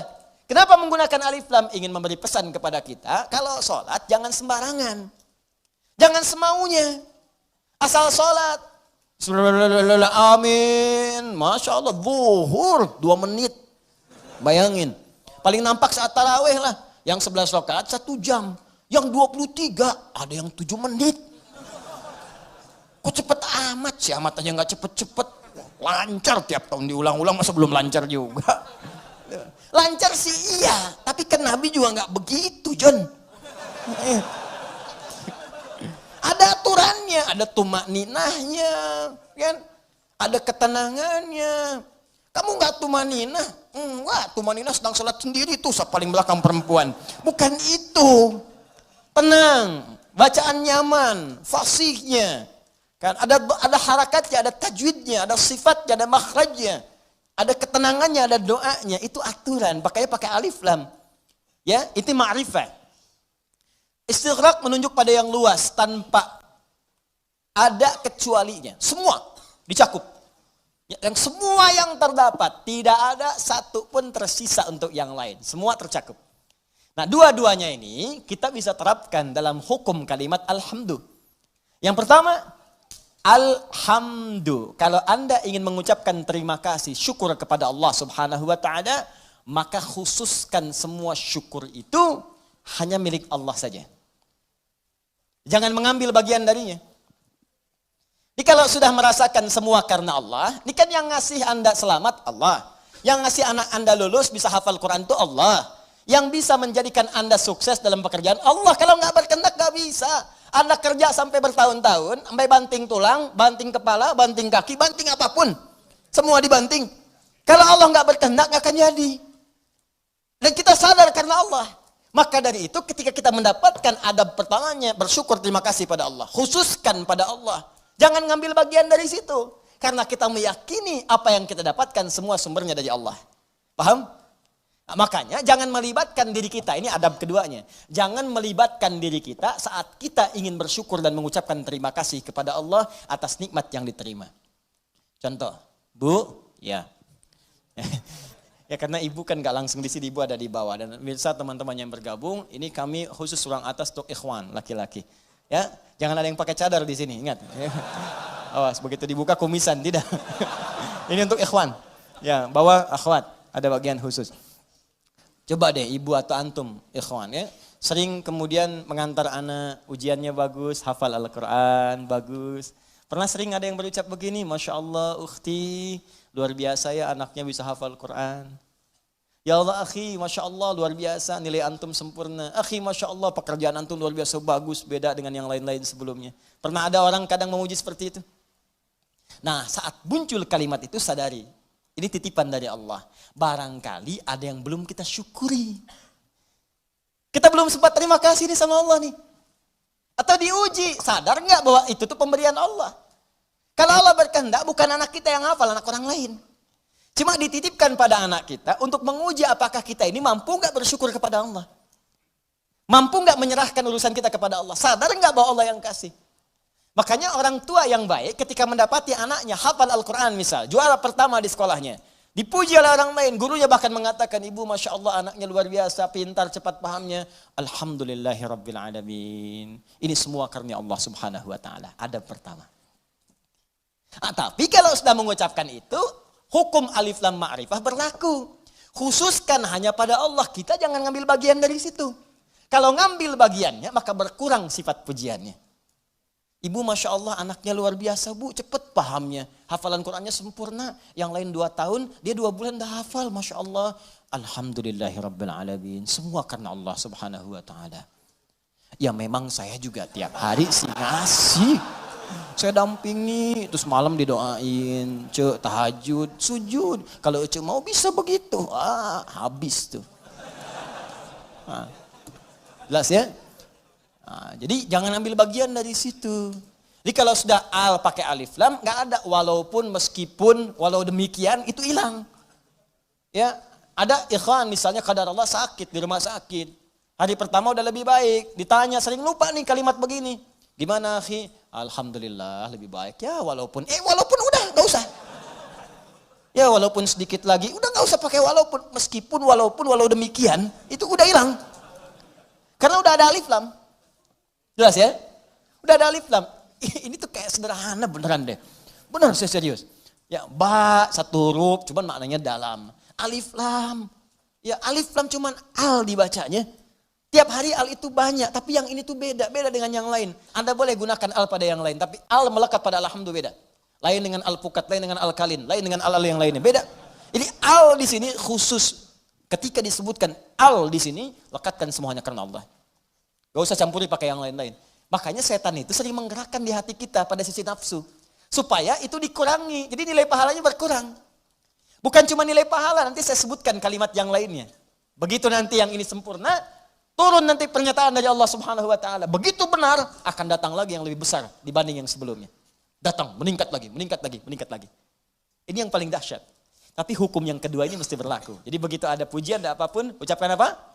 Alhamdulillahi Rabbil Alamin. Tutup bagian diri kita yang ingin maju ke depan. Sudah. Tapi, kenapa tapi Pak? Tapi semua ini dari Allah. Tidak ada peran saya sedikit pun di sini. Jelas sampai sini? Time. Dan berlaku yang kedua yaitu istighraq pada semua jenis kenikmatan yang kita raih. Ya, awas hati-hati, jangan cuma di satu sisi saja. Awas hati-hati. Lupa kita itu. Dapat yang terasa materi, alhamdulillah. Iya. Alhamdulillah. Dapat proyek, dapat promosi, alhamdulillah. Keturunan, alhamdulillah. Alhamdulillah. Tapi lupa. Bukankah mata ini kadang dirawat oleh Allah untuk tidak sakit? Berapa kali bersyukur dengan nikmat mata ini? Berapa kali bersyukur dengan nikmat telinga yang jelas terdengar? Berapa kali bersyukur dengan nikmat kaki yang bisa melangkah? Anda berharap-harap hebat dapat proyek segala rupa, diuji oleh Allah, sakit kaki aja, nggak bisa berangkat kerja, hilang tuh. Jutaan, ratusan ribu, sekian, sakit, hilang. Cuman kaki aja satu, kena duri aja, ya tek, dah. Telinga nggak berfungsi sedikit, pusing, capek. Mata, kena gangguan, proyek gak bisa kelihatan, susah. Berapa kali kita bersyukur dengan semua nikmat ini? Kadang kita bersyukur dengan segala hal yang kita dambakan dan belum kita pegang, tapi kita lupa dengan semua nikmat yang telah Allah anugerahkan pada kita dan melekat pada jasad kita. Maka dari itu dipaksa kita untuk mengucapkan kalimat ini setiap selesai salat. Supaya ingat banyak nikmat yang telah Allah berikan pada kita, walaupun kita berharap-harap yang lain yang belum tentu kita butuhkan.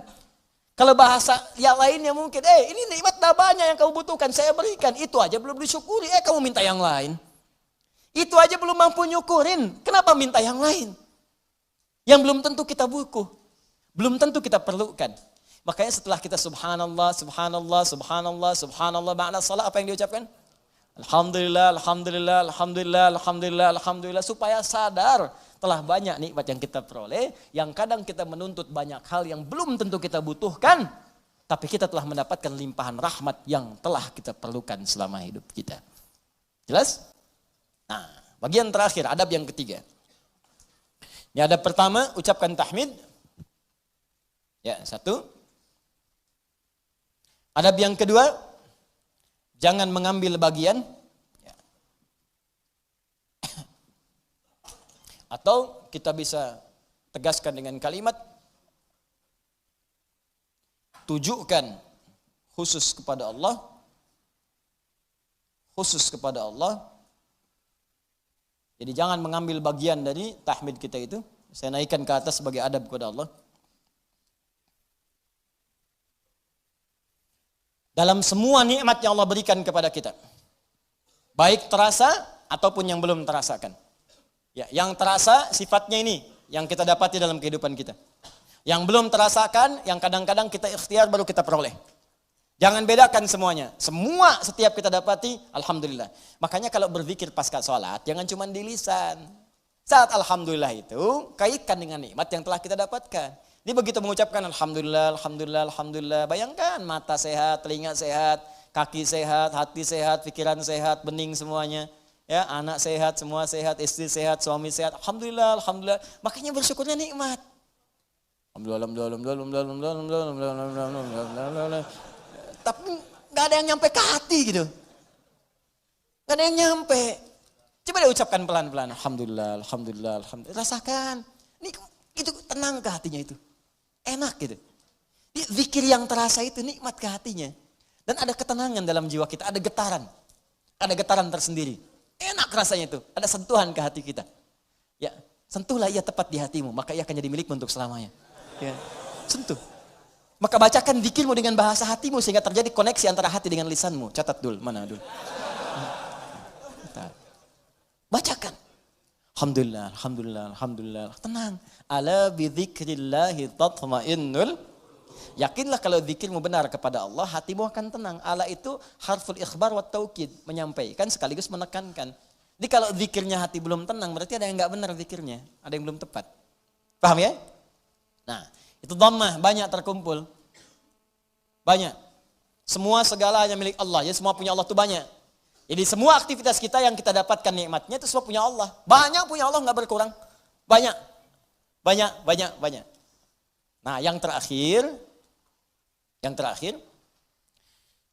ingat baik-baik, kalimat alhamdulillah itu mengandung makna syukur. Syukur. Ya, kalau manusia berterima kasih, kalau kepada Allah kita bersyukur. Baik. Apa artinya syukur? Ya, syukur itu kalau mau dicatat boleh, kalau mau didengar, dihafalkan atau disimak kembali pun tidak ada masalah, yang penting paham. Paham maksudnya.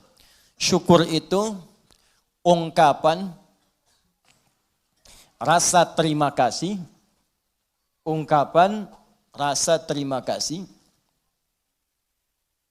dan bahagia, ungkapan rasa terima kasih dan bahagia atas nikmat yang diperoleh,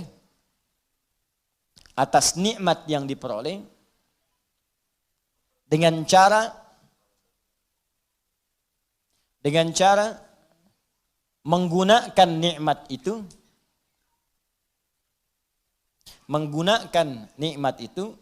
sesuai dengan ketentuan yang telah Allah tetapkan. Sesuai dengan ketentuan yang telah Allah tetapkan. Sesuai dengan ketentuan yang telah Allah tetapkan. Sudah? Baik. Ungkapan terima kasih atau bahagia dan bahagia atas nikmat yang diperoleh dengan cara menggunakan nikmat itu sesuai dengan ketentuan yang telah Allah tetapkan. Baik. Awas, ini kalimat singkat tapi isinya padat dan akan sangat berdampak dengan kuantitas. Ya, peningkatan nikmat setelahnya yang akan kita peroleh dari Allah Subhanahu wa taala. Kalau syukurnya benar, maka nanti limpahan nikmat berikutnya akan semakin bertambah. Perhatikan baik-baik. Awas, ini bagian ketiga ini yang sering gagal. Di syukur ini, adab pertamanya alhamdulillah, betul. Begitu menerima, alhamdulillah, alhamdulillah, alhamdulillah. Adab keduanya, tujukan semua karena Allah. Tapi di adab yang ketiga, ini yang paling penting dan tidak sedikit orang gagal di sini. Jangan cukupkan syukur pada kalimat alhamdulillah. Tapi optimalkan nikmat yang diraih itu sesuai fungsinya yang telah Allah tetapkan. Misal, Allah kasih pada kita nikmat sehat di mata, melihat jelas. Kita bisa bedakan objek, ini laki-laki, ini perempuan. Ini peci putih, ini peci yang hijau. Ini peci biru, ini peci yang hitam. Bahkan yang paling nikmat, paling besar, kita bisa membedakan nikmat hak dan batil. Nikmat halal dan haram. Ini halal, itu haram. Baik, ini hak, ini batil. Jujur itu hak, dusta itu batil. Mencari dengan yang benar itu hak, korupsi itu haram, batil. Itu nikmat luar biasa. Ini tayangan yang hak, ini yang batil. Baik, ketika kita dapatkan semua nikmat itu, maka syukuri. Maka cara mensyukurinya, tempatkan, gunakan mata ini, nikmat mata, untuk melihat sesuai dengan apa yang telah Allah tetapkan. Apa fungsi mata yang telah Allah tetapkan? Bukan sekedar melihat. Saya sering katakan, saya sering sampaikan, dalam Al-Quran, fungsi mata itu bukan sekedar melihat. Untuk manusia diikat dengan kalimat melihat yang baik-baik. Bahkan tegas kalimat Qurannya, palingkan ketika yang dilihat itu tidak baik menurut Allah. Ini enggak baik nih, palingkan. Di mana ditemukannya? Di Quran surah ke-24 An-Nur. Ayat berapa Ustaz? Ayat 30 untuk laki-laki. Apakah perempuan ikut? Ikut, bahkan harus. Ayat 31-nya perempuan. Bahkan iman kita dipertaruhkan di situ. Qul lil mu'minina yaghuddu min absarihim. Katakan pada pria-pria yang masih merasa punya iman, kalau enggak punya iman ya enggak masalah. Karena imannya enggak ada, maka enggak ada rem dalam dirinya. Karena iman enggak ada, maka enggak ada petunjuk pada hatinya. Di hati itu ada iman. Kata Allah, kalau hatinya ada iman, maka iman itu akan merambat ke seluruh anggota tubuhnya. Saat dia naik ke mata, yaghuddu min absarihim, maka imannya akan menunjukkan apa yang harus dilihat oleh matanya. Ketika yang dilihat itu tidak benar menurut imannya, maka dia akan palingkan dari pandangan itu. Nah, jadi kalau ingin mensyukuri nikmat mata, pakai mata ini untuk melihat yang benar-benar. Yang baik-baik menurut Allah. Itu tandanya kita bersyukur dengan nikmat. Dan tanda yang kedua, iman kita masih ada. Masih kuat. Jadi kalau kita mengatakan alhamdulillah, alhamdulillah, alhamdulillah nikmat mata. Tapi mata dipakai pada yang tidak benar. Itu bukan syukur namanya. Apalagi pas diucapkan, pas dilihat yang gak benar. Gambar apa ini? Ini nih, gak benar nih gambar nih. Alhamdulillah. Nah, alhamdulillah, pandangan pertama, selanjutnya kan gak boleh. Kalimatul haq, yuradu bihal batil. Ya, kalimatnya benar, cuma ditempatkan di tempat yang salah. Paham? Nah, jadi coba cek deh. Katanya alhamdulillah, tapi mata masih dipakai pada yang tidak baik. Berapa kali Anda melihat gambar yang tidak tepat saat membuka status? Saat mengupdate status? Saat melihat browsing, searching, berita di internet? Saat membuka handphone, berapa kali iklan tampil? Kemudian mata kita bisa mengelak dengan cepat. Pindahkan pandangan, pindahkan pandangan. Itu baru satu. Belum telinga. Nikmat telinga, gunakan telinga sesuai dengan fungsi yang telah Allah tetapkan. Kata Allah, jangan dengar yang tidak baik. Ya ayyuhalladzina amanu, hai orang-orang masih merasa punya iman, la yaghtab ba'dukum ba'dha, jangan dengarkan gibah. Jangan bergibah, jangan dengarkan gibah. Jangan bikin acara gibah, jangan jadi pelaku gibah. Sekarang dikemas jadi acara TV. Itu yang repot, gibah. Ya, bikin situ tulisan. Memang kadang-kadang gini, kalau maksiat itu jangan dikemas-kemas. Semakin dikemas kelihatannya semakin bagus. Dijualnya jadi menarik. Bikin aja title yang langsung tunjukkan pada tingkat maksiatnya. Ya. Jadi kalau ada tayangan-tayangan gosip, langsung antum sebarkan berita. Tayangan gibah. Gitu aja. Sebarin tuh ke yang lain, share. Tayangan gibah. Terus turunkan ayat Quran di bawahnya. Khusus bagi orang Islam. Islam saja supaya nggak jadi tersangka nanti. Gampang. Udah. Paham ya? Nah, ini gitu aja, nanti hilang sendiri. Ya, jadi dan jangan jadi pelakunya, katanya muslim tapi jadi pelaku gibah. Aneh. Jelas ya, iman kita dipertaruhkan di situ. Tuh, itu baru mata ke telinga, belum ke lisan. Ya, lisan pakai untuk apa? Bicara yang benar. Makanya Nabi itu mengikat dua saja. Maaf, man kana yu'minu, iman lagi tuh. Man kana yu'minu billahi wal yaumil akhir falyaqul khairan aw liyasmut. Siapa yang masih merasa beriman pada Allah dan hari akhir. Kenapa ada hari akhir? Menunjukkan hisab. Dihisab. Wafat dihisab. Itu penegas tuh.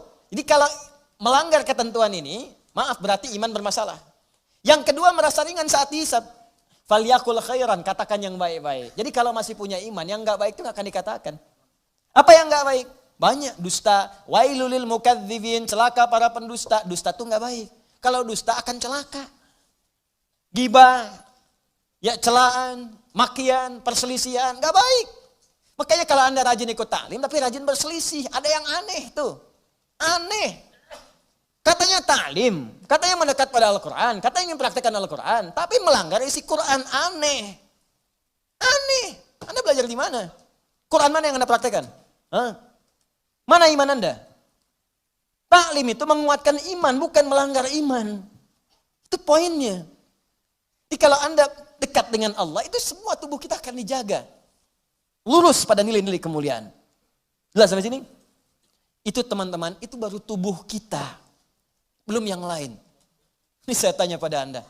Ya, mulai dari pakaian, alas kaki, rumah, ya, kendaraan. Pertanyaan saya, berapa nikmat yang telah kita peroleh, yang telah kita gunakan sesuai fungsi yang telah Allah tetapkan kepada kita. Makanya pelajari dulu sebelum meminta kepada Allah. Ya Allah, berikan aku anugerah rumah. Apa fungsi rumah menurut Allah dan Rasulnya? Turunkan. Ada fungsi rumah untuk berzikir, fungsi rumah sebagai naungan. Fungsi rumah itu ada 3-4 dalam Al-Quran. Ada manzil, kenapa rumah disebut dengan manzil? Ada bait, kenapa disebut dengan bait? Ada dar, kenapa disebut dengan dar? Ada maskan, kenapa disebut dengan maskan? Ada di situ turunannya, pelajarin dulu. Jangan ngotot minta sesuatu, tapi ketika diberikan gak bisa syukurin. Itu yang bahaya nanti saat hisab. Nih rumah, kenapa disebut dengan maskan? Tempat untuk tinggal. Tapi kata maskan dari kata sakinah. Sakinah itu sesuatu yang tenang, tentram. Ciptakan ketentraman di rumah, ciptakan ketenangan di rumah. Kalau sudah punya rumah, bikin suasana tenang di rumah. Jangan di rumah ribut terus. Di rumah berselisih terus. Kalau Anda di rumah tiap hari ribut, artinya kurang syukur Anda kepada Allah. Orang yang gak punya rumah, belum dapat amanah rumah, masih ngontrak, ada yang numpang tinggal, dia hidupnya tenang. Masa Anda yang dikasih gak tenang? Padahal tempatnya disebut maskan, tempat untuk tenang. Ustadz, kenapa saya nggak tenang? Karena Anda nggak belajar turunan dari maskan. Maskan itu sifatnya sakinah. Sakinah itu dibawa ke rumah tangga. Ayatnya Quran 30, surah 30 ayat 21. Pelajari ayatnya. Di situ ada sakinah. Sakinah dapat, mawadah turun. Mawadah turun, rahmat dapat. Di situ disingkat sakinah, mawadah, rahmah. Disingkat jadi samara. Dibawa ke dapur jadi sambara. Itu. Ini kan pernikahan seperti sayembara, tebak-tebakan. Anda mendapatkan samara, tapi Anda tidak menggali hikmahnya, bagaimana bisa meraihnya? Anda mendapatkan pengen sakinah, tempatnya maskan yang punya Allah, tapi Anda sendiri jauh dari Allah, bagaimana bisa mendapatinya? Makanya fungsi rumah yang kedua disebut bait. Bait itu dari bata yabitu, baitan, tempat menetap. Tapi bukan sekedar menetap. Karena dalam Al-Quran ketika disebutkan bait, sesuatu yang mendekatkan diri dengan Allah. Makanya Ka'bah disebut bait. Quran surah ketiga ayat 96. Inna awwala baitin wudi'a lin-nasi alladzi bi Bakkah mubarakah. Sungguh rumah pertama yang ditetapkan untuk manusia itu apa? Ka'bah yang terletak di Mekah yang diberkahi. Kenapa Ka'bah disebut dengan bait? Untuk menunjukkan setiap fungsi bait itu menghadap ke arah Ka'bah. Kenapa disebut menghadap ke Ka'bah? Untuk menunjukkan ketaatan kita kepada Allah. Ibadah. Diturunkan di hadis Nabi. Pakai zikir. Rumah yang tidak digunakan untuk berzikir seperti kuburan, sepi. Bukan sekedar zikirnya, karena dengan zikir itu kita menjadi lebih dekat dengan Allah. Ketika dekat dengan Allah, rahmat turun. Begitu Joni cara memahaminya. Ini rumah dibangun-bangun, diluas-luas, tapi jauh dari Allah. Ya gimana bisa nyaman tinggal di rumah? Luasin, silahkan aja luasin. Kandang ayam juga luas. Main ke Subang tuh banyak kandang ayam. Kandang ayam juga luas. Apa bedanya rumah Anda dengan kandang ayam? Apa beda rumah Anda dengan Ragunan? Ragunan juga luas tuh, kandang singa luas begitu. Luas. Apa bedanya? Bedanya pakai zikir. Zikir. Apa itu zikir? Banyak di Quran. Salat zikir, Quran surah 20 ayat ke-14. Wa aqimis sholata li dzikri, baca Quran zikir, Quran surah ke-15 ayat 9. Inna nahnu nazzalna dzikra wa inna lahu lahafizun. Bacaan subhanallah alhamdulillah kalimat thayyibat zikir, Quran surah ke-4 ayat 103. Asmaul husna zikir, Quran surah ke-2 ayat 152. Ditafsirkan Quran surah ke-17 ayat ke-110. Doa itu zikir, Quran surah ke-7 ayat 205. Menghafal Quran zikir, Quran surah ke-54 ayat 17 ayat 22 ayat 32 ayat 40. Kenapa enggak dihidupkan di rumah tuh begitu? Zikir. Semua, ayo coba deh. Dengan istri menghafal kan. Masya Allah. Gak apa-apa sambil bercanda. Setelah itu berlomba. Gak apa-apa. Mama sayang, Masya Allah. Tahu gak bedanya keramik sama kamu? Wah gitu. Gak tahu Pak. Kalau keramik makin lama makin antik. Kalau kamu makin lama makin cantik. Catat. Oh Bapak bisa aja. Bukan karena bisanya. Tapi kecantikan itu memudar. Di dunia. Saya ingin semua bertahan sampai ke akhirat. Yuk. Kita mulai dengan menghafal Quran. Mudah-mudahan kita mendapatkan mahkota di akhirat. Itulah kecantikan dan keindahan yang hakiki di hadapan Allah Subhanahu wa ta'ala. Masya Allah, Masya Allah. Alim. Praktekin. Masya Allah, Masya Allah. Ini. Paham? Dibikin status.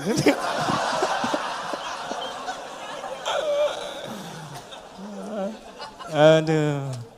Dunia ada-ada aja. Gitu caranya. Ini kalau dipakai begitu enak tuh. Coba lah anak-anak, udah kalau lihat anak tuh lagi kosong dia baca Quran, lagi main tiba-tiba baca Al-Mulk, baca Al-Qalam, baca macam-macam. Itu indah pokoknya deh, antum lagi pulang lagi capek tiba-tiba anak dalam mainnya dia baca tuh. Amma yatasalun, lagi main aja, main sepeda, main apa gitu. Hidup tuh suasana rumah. Pakai trigger dulu, ya, kayak speaker aktif atau apa gitu kan. Ya, kemudian pasangkan 24 jam putar, jadi suasananya terbawa. Antum belum baca nggak apa-apa, mulai pasang dulu aja speaker aktifnya. 24 jam isi, nggak apa-apa muter. Dan biasakan di anak-anak begitu. Ya, saya berusaha mencoba. Ya, setelah itu kita berbagi dan itu dampaknya besar. Ya, saya praktekkan dulu sendiri, saya coba dulu pada anak-anak tuh dekatkan dengan Quran. Terus beli mic-kan, dia bicara dengan Quran. Quran tuh karena biasa Quran, makanya ketika dikasih mic pun bukan nyanyi, kasih Quran. Ya, nyampe dibawa ke mall. Begitu ke mall lihat tuh ada mic yang standing itu berdiri. Ya, Masya Allah. Orang kan biasa pakai buat karaoke, tulisannya karaoke. Dia cobain di mall. Ya, wailul likulli humadzatil lumazah. Di mall bayangin tuh. Ya, tapi ya biarin aja, sekali-kali di mall ada ngaji kan.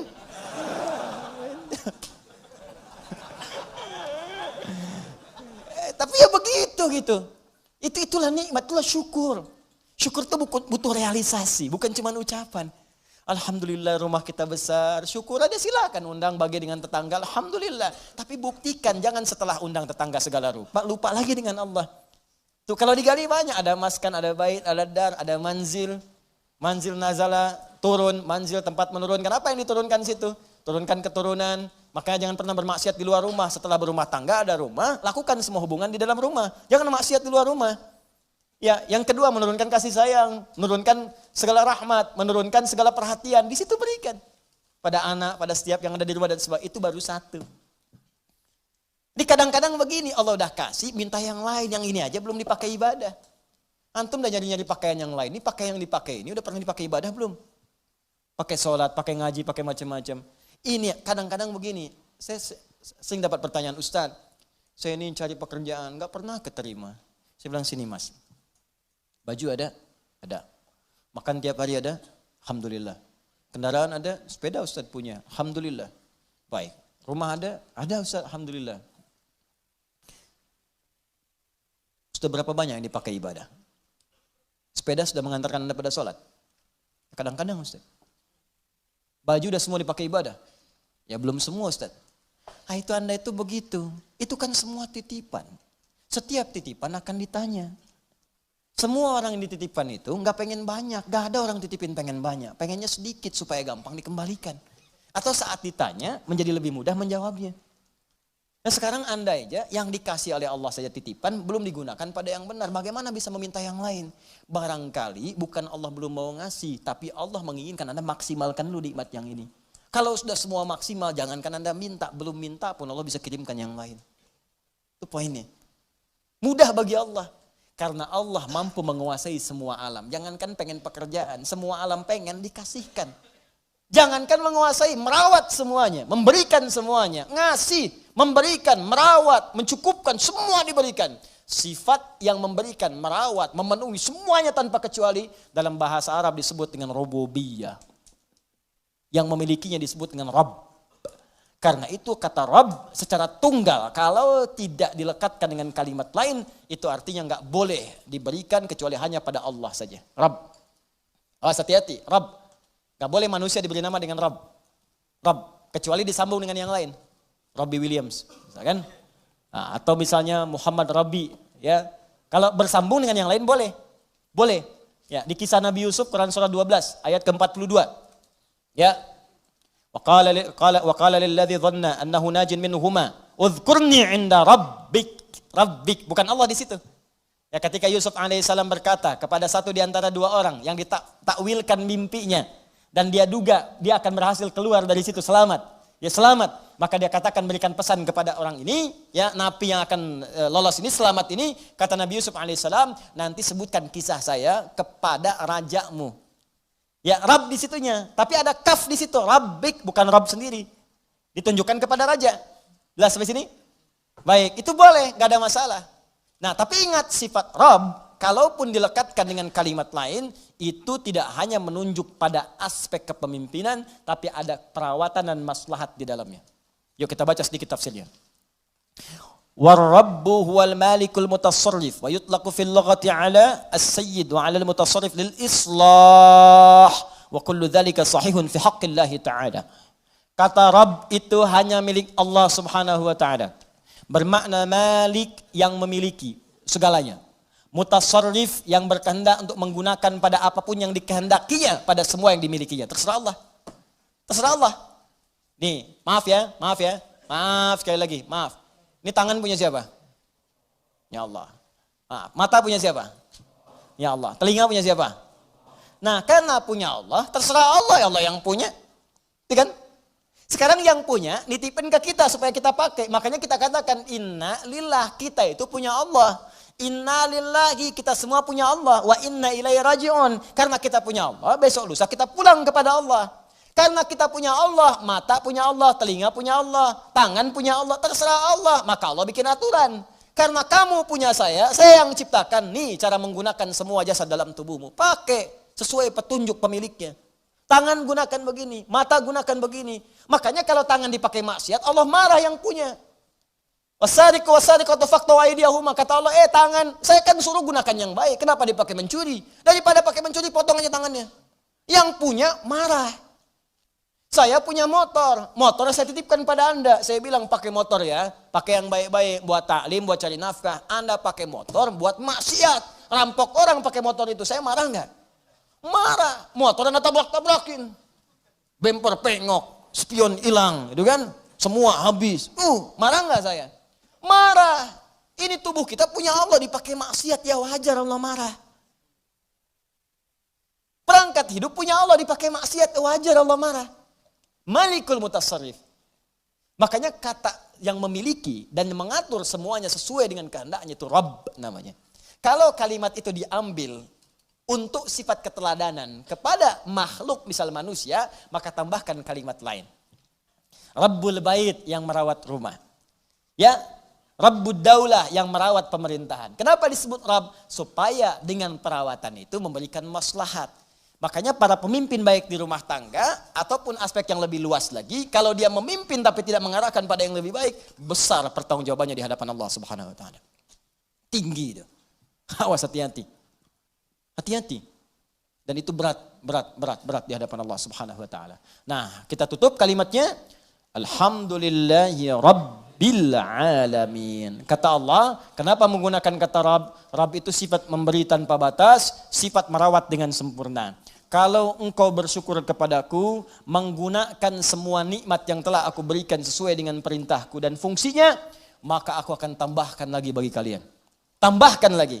Dan aku akan rawat kalian beserta nikmat-nikmat itu, sehingga semua nikmat terpakai dalam hidup kalian. Itu yang disebut dengan berkah. Dapat gaji 100 ribu, semuanya tergunakan dalam manfaat. Kan ada orang dapat 1 miliar sebulan, tapi nggak ada manfaatnya, habis. 100 juta 3 hari habis. 200 juta sepekan habis, tapi manfaatnya nggak terasa. Aduh, kadang-kadang kasihan. Kasihan banget.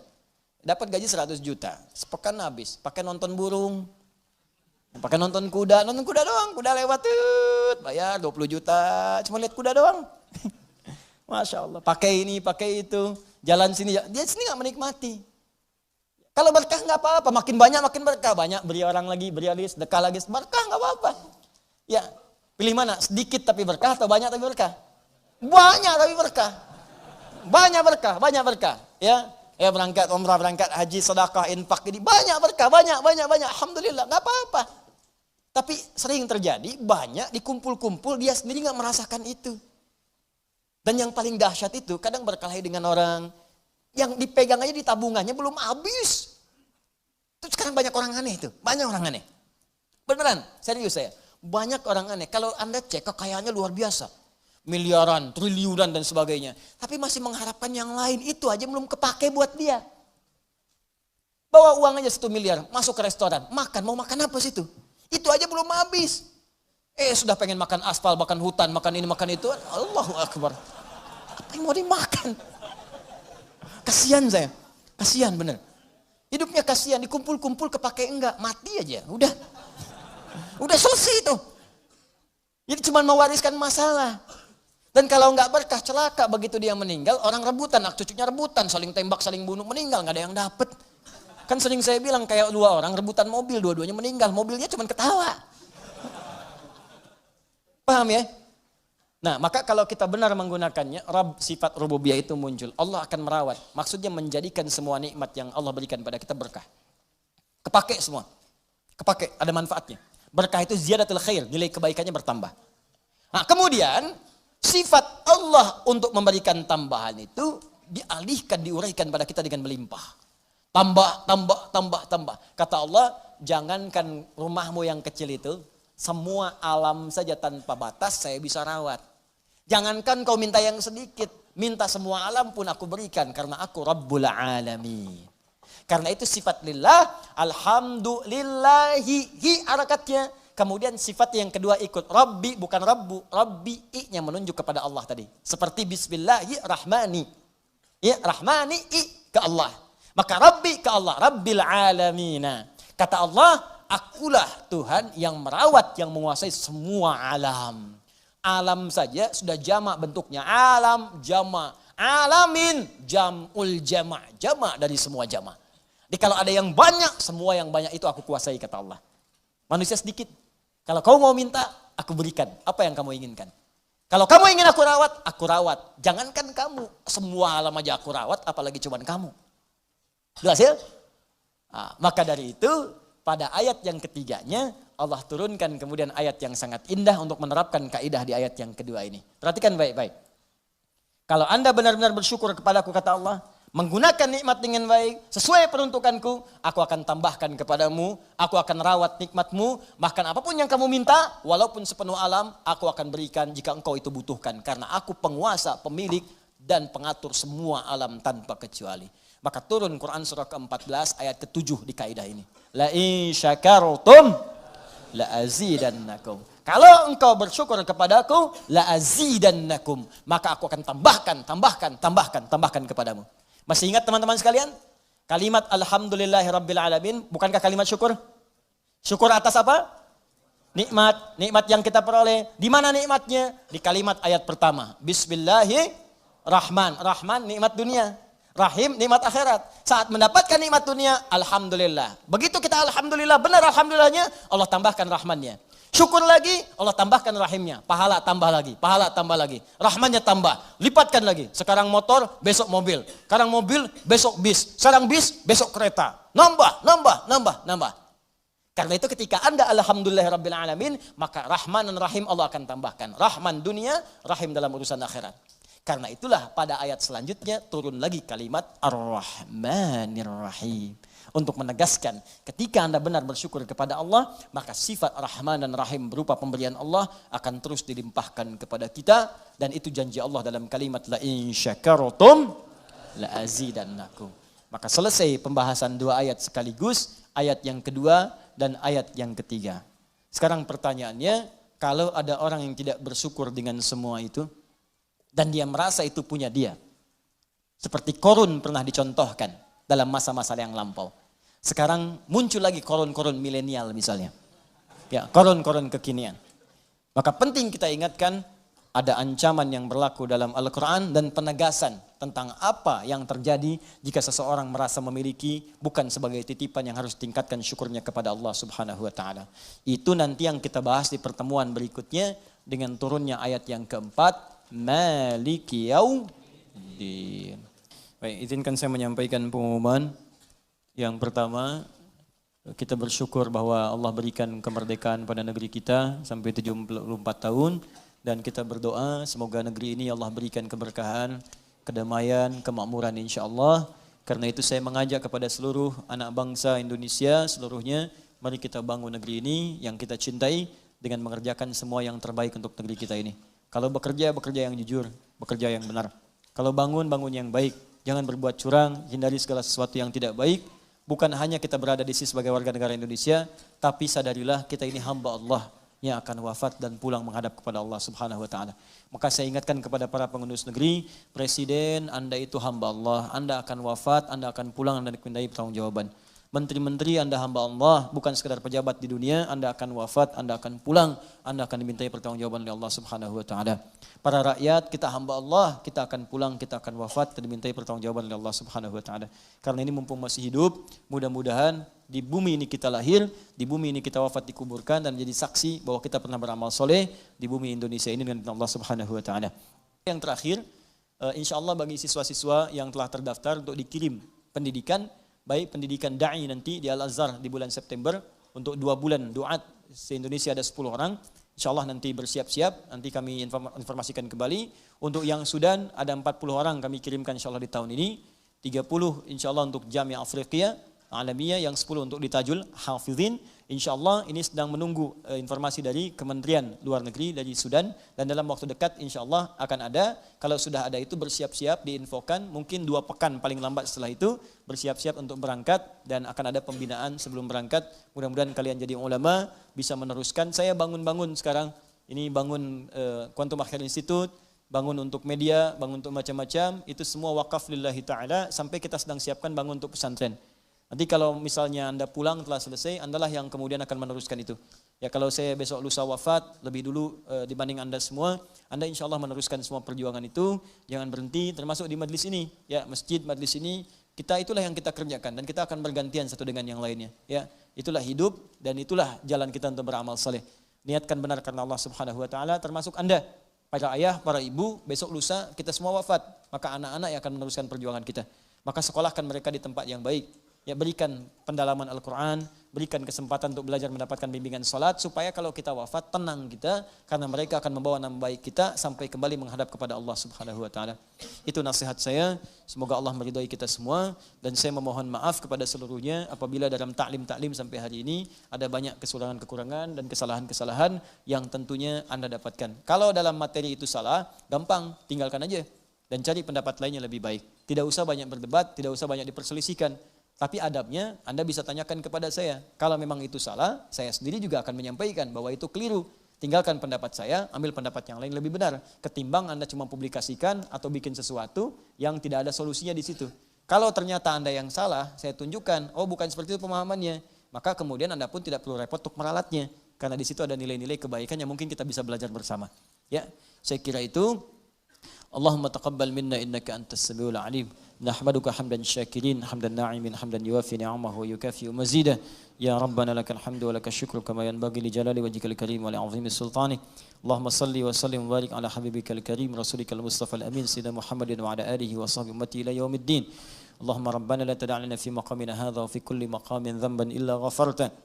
ولا هما إلا فرجته ولا دينا إلا قضيته ولا مريضا إلا شفيته ولا حاجة من حوائج الدنيا والآخرة فيها لك رضا وفيها لنا الصلاة إلا قضيتها يا أرحم الراحمين. Ya Allah, jika ada hambamu yang penuh dosa datang ke majlis ini, maka jangan biarkan ia meninggalkan majlis ini kecuali Engkau ampuni segala dosa-dosanya. Jika ada yang perasaannya sedang gelisah, maka mohon ya Allah tenangkan keadaan hatinya. Jika ada yang sedang mengalami kesulitan seberat apapun di rumah tangganya, pekerjaannya, kehidupan sosialnya, mohon ringankan dan hilangkan segala kesulitannya. Jika ada di antara hambamu yang sedang sakit, ya Allah mohon sembuhkan segala penyakitnya. Allahumma alimna ma jahilna wa fahimna ya Allah bima ta'allamna. Allahumma wafiqna li na'mala bima ta'allamna. Ya Allah, ajarkan kami ilmu yang bermanfaat, jadikan kami paham atas apa yang kami pelajari, dan mohon bimbing kami untuk mengamalkan apa yang telah kami pahami. Allahumma barik ya Allah lana wa barik fi biladina waj'al biladana ya Allah anta tarda anha. Ya Allah, berikan keberkahan kepada kami, kepada negeri kami, dan berkahi negeri kami tempat kami tinggal ya arhamar rahimin. Allahumma barik asatidzatana wa ikhwanana ya Allah alladzina yudrisunana walladzina darasuna walladzina 'allamuna ya Allah min ikhwatina wa khasatan ya Allah asatidzatina al-habaib al-asatidza wal qiyahi ya arhamar rahimin.